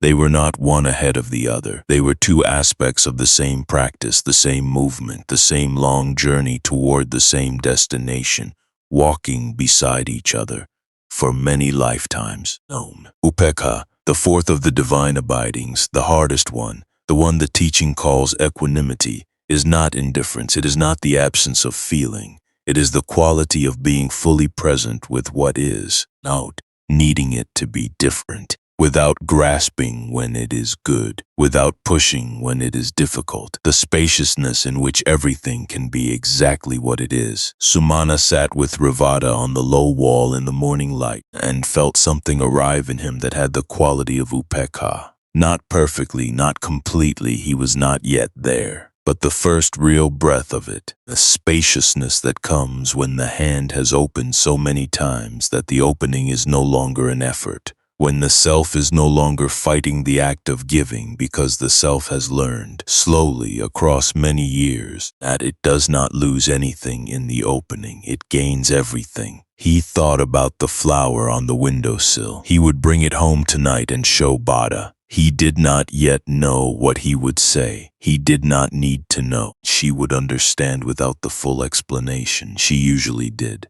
Venravada, he said. Yes, I want to bring my son, he said. Kula Sumana. He has been asking questions, good questions. And about why the monks sit still in the lamplight, about what they are trying to understand. Ravada looked at him, and something shifted in the monk's expression. The subtle brightening of someone who has just seen a thread extend further forward than expected. Bring him, Ravada said, on the full moon. He will come, Sumana said.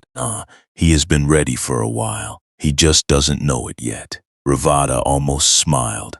They sat a moment longer in the morning light, the market beginning to pick up around them, the ordinary world doing what it always does, continuing, insisting on itself, carrying the extraordinary inside it without breaking stride. Then Rivata stood. He placed his hands together. He bowed, the slight bow that contains everything. He walked back through the market the way he had come, alone, unhurried. No, through the smell of jasmine and marigold and the coconut oil from Rohini's stall, and the spice merchants and the ordinary rising noise of a city's morning. And the market moved around him without stopping, the way it always did, the way it does when the extraordinary moves through the ordinary, and neither is diminished by the contact. Sumana watched him go, and then he turned back to his stall. He picked up the bundle he had set down when the conversation began. He finished tying it. His hands knew what to do. They had always known. And somewhere in the story beneath the story, a long thread that ran from a marketplace long ago, and a bundle of white lotus in a monk's bowl, and a young woman watching and wanting and not yet ready. The thread reached its furthest point and rested, not ended, rested, ready for what came next. On the last morning of our story, the market was the same as it had always been. This is the thing about markets: they do not mark occasions, and they do not pause to acknowledge that something significant has passed through them, that the people who move through their stalls are carrying more than what they are buying or selling. The market simply continues. The same stones, the same smells, the same pre-dawn quiet before the vendors arrive, the same gradual brightening of the sky in the one direction that means the sun is coming, the same birds beginning their accounting of the morning in the trees above the outer wall. Sumana arrived at the same time he always arrived. 3 in the morning, the dark still deep, his lamp throwing its small circle of orange light in front of the cart, the same wheel that needed oil, the same forward lean of a man who has been doing this long enough that the body does it without being asked. He set up his stall the way he always set it up. Lotus by size, jasmine in bundles of 7, marigolds at the front for the morning light, his hands moving with the competence of 23 years, finding the stems before the eyes did, tying the knots with the particular tension that holds without bruising. Everything the same and everything different. Here's what Sumana carried home that he didn't carry in. Except tonight it is not about what he carried home. Tonight it is about what he carried into the morning, what he brought with him into the ordinary, the unremarkable, the daily. He brought the understanding. He brought the open hand. He brought the knowledge, quiet and unannounced, that the person who had walked into the dark for 23 years had not been walking towards something, and had been walking inside it the whole time. The teaching was not ahead of him. The teaching was here, had always been here, in the stems cut at an angle so the water enters easier, in the bundles of 7, because 7 felt right in the hand and the eye, in the wilted flowers set aside for Deepa. In Bada's careful accounts, her closed-hand wisdom, her 17 years of loving him by worrying so precisely that most of the things that might have gone wrong simply didn't, all of it. The teaching, wearing ordinary clothes, moving through an ordinary life in an ordinary city, the hands of an ordinary man. The sky began its slow work of becoming light, and this is the part the heart already knows. The first understanding that the story carries, the one that was present from the beginning, before Sumana knew he was in a story, is this: dana is not primarily about what you give, it is about the quality of the giving. A hand that opens from genuine goodness, without calculation, without performance, without demanding anything in return. That hand is practicing something that reaches further than the thing it releases. The flower goes into the bowl and the flower is gone. But what the opening of the hand did to the hand, that remains. The practice is in the gesture, not the gift. Every morning you rise before the world is ready and do the work anyway. That is dana in its way. Not every time you give someone more than they paid for because they needed it. That is dana. Every wilted flower set aside for the person who needs something beautiful and cannot afford it. That is dana. You have been practicing it longer than you know, in forms that have no formal name, in gestures so small they leave no mark, except in the accumulated quality of who you are becoming. The second understanding, the people beside you are further along than you think. Pada knew, and the woman who kept the accounts and worried precisely and said a closed hand cannot receive. She had been a practitioner for longer than either of them could remember. The wisdom was not something she had learned in this life, and she carried it the way people carry things that have become part of the body, without remembering the learning, without being able to separate the wisdom from herself. It was simply in her.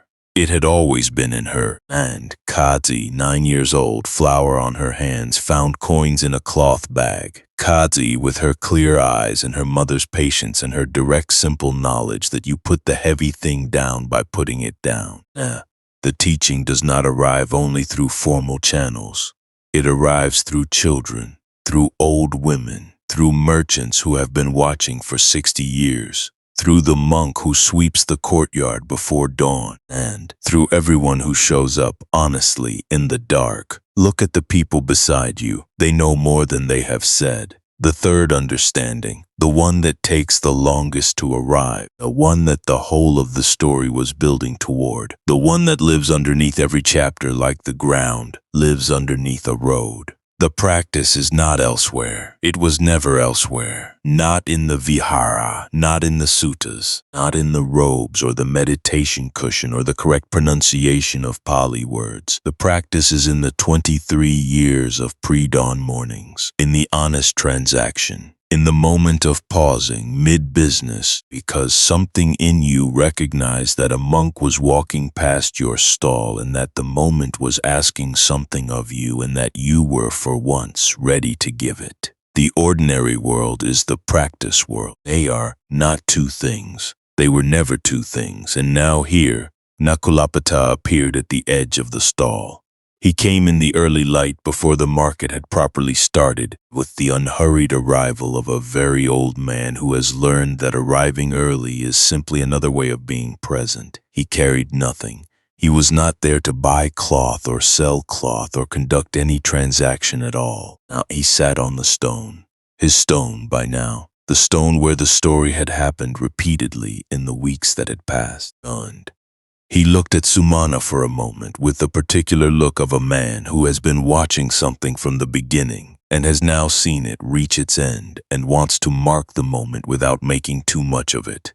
60 years, he said. Yes, Sumana said. I have seen many things in 60 years in this market, Nakulapita said. Large offerings and small ones. Men who gave everything and men who gave nothing. Nod. Families who were transformed by a single act of generosity and families who closed in on themselves for generations because of a single refusal to open.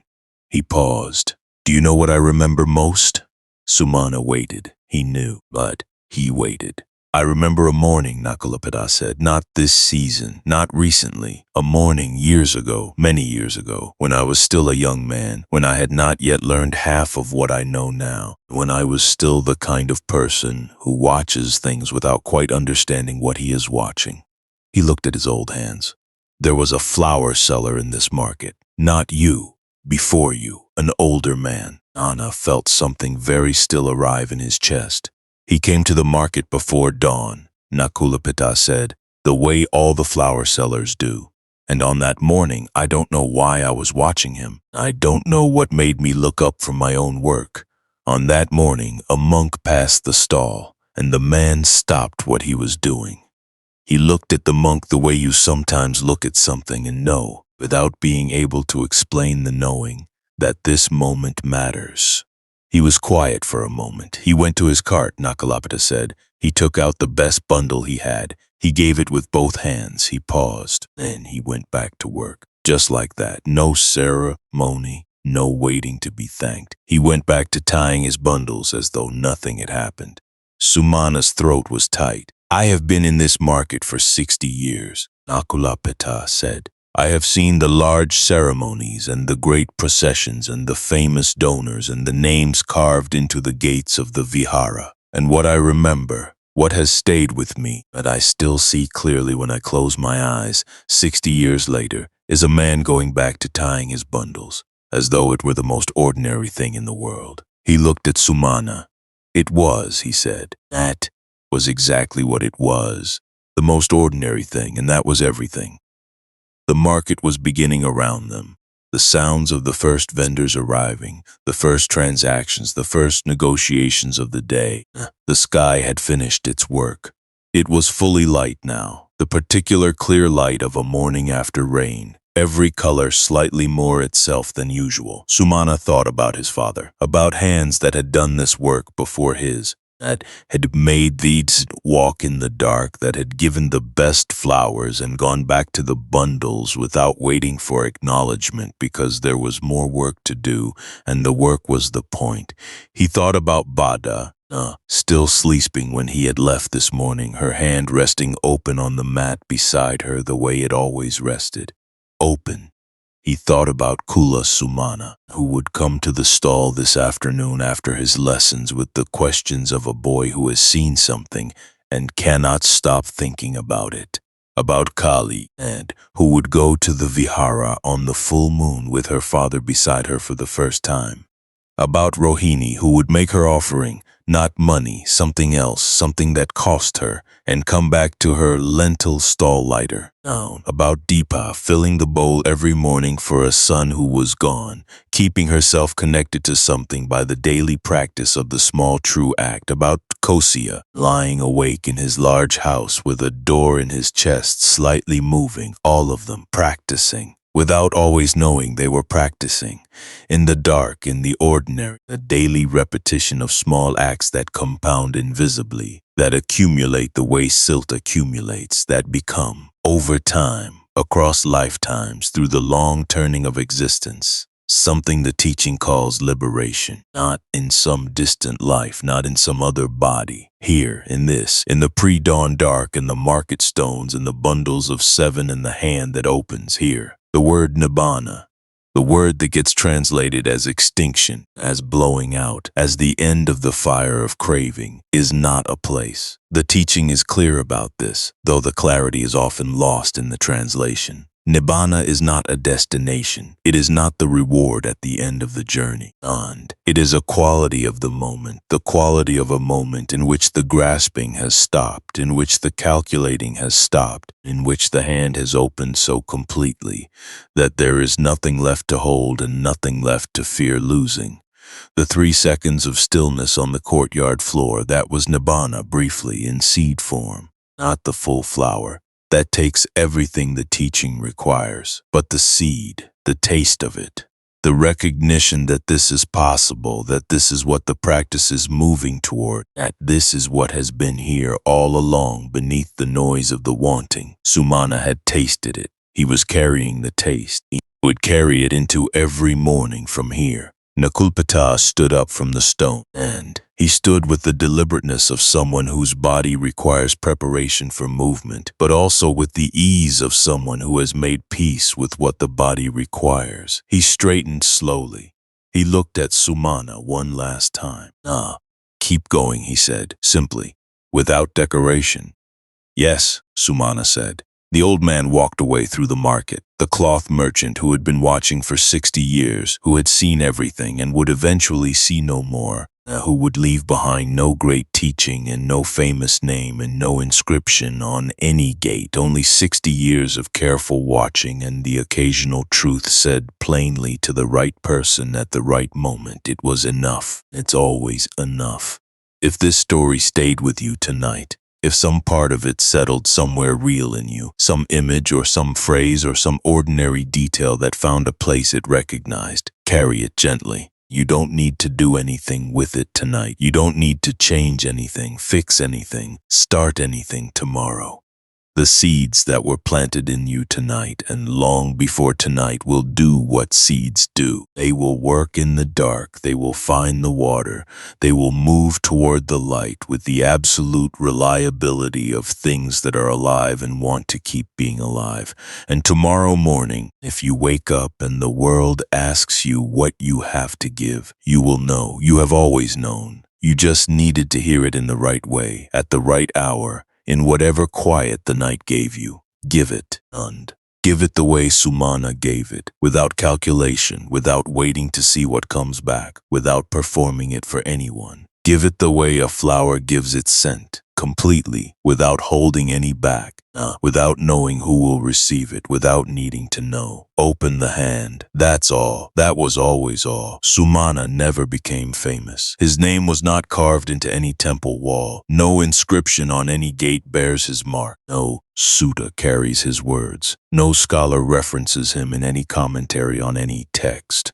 In the great recorded history of the teaching and those who practiced it, he is absent. He is the kind of person the history does not notice. The kind of person history never notices, the kind of person who makes up the vast majority of everyone who has ever lived and worked and given and loved and let go and continued. He was ordinary. He was completely, entirely in every sense that matters, ordinary, and in the great accounting that the universe keeps, the one that is not written in any book, the one that does not appear in any record, the one that moves through lives and lifetimes in ways the ordinary mind cannot track. In that accounting, his flowers are still counted. The bundle of lotus given before dawn, on a morning when the sky was the color of river water, a jasmine set aside for Deepa, the flowers on the road that the teacher walked, the 43 days of an impossible white bloom on a windowsill, marking the moment something planted long ago finally, quietly, came to fruit, and all of it counted, all of it real. And so are yours, whatever you have given in this life, in whatever form, in whatever the night has brought you to remember. It is counted, it is real, it is gone where good things go, which is not away but forward, not lost but changed in form, not ended but continuing in the great accumulation that the teaching says never disappears. You were more generous than you knew. You still are. Go gently now. Night is deep. The morning will come the way it always comes. Not asked for, not earned, simply arriving with the absolute reliability of something that has been doing this since before anyone was there to notice it. Let it find you rested. Let it find you tomorrow with your hands open.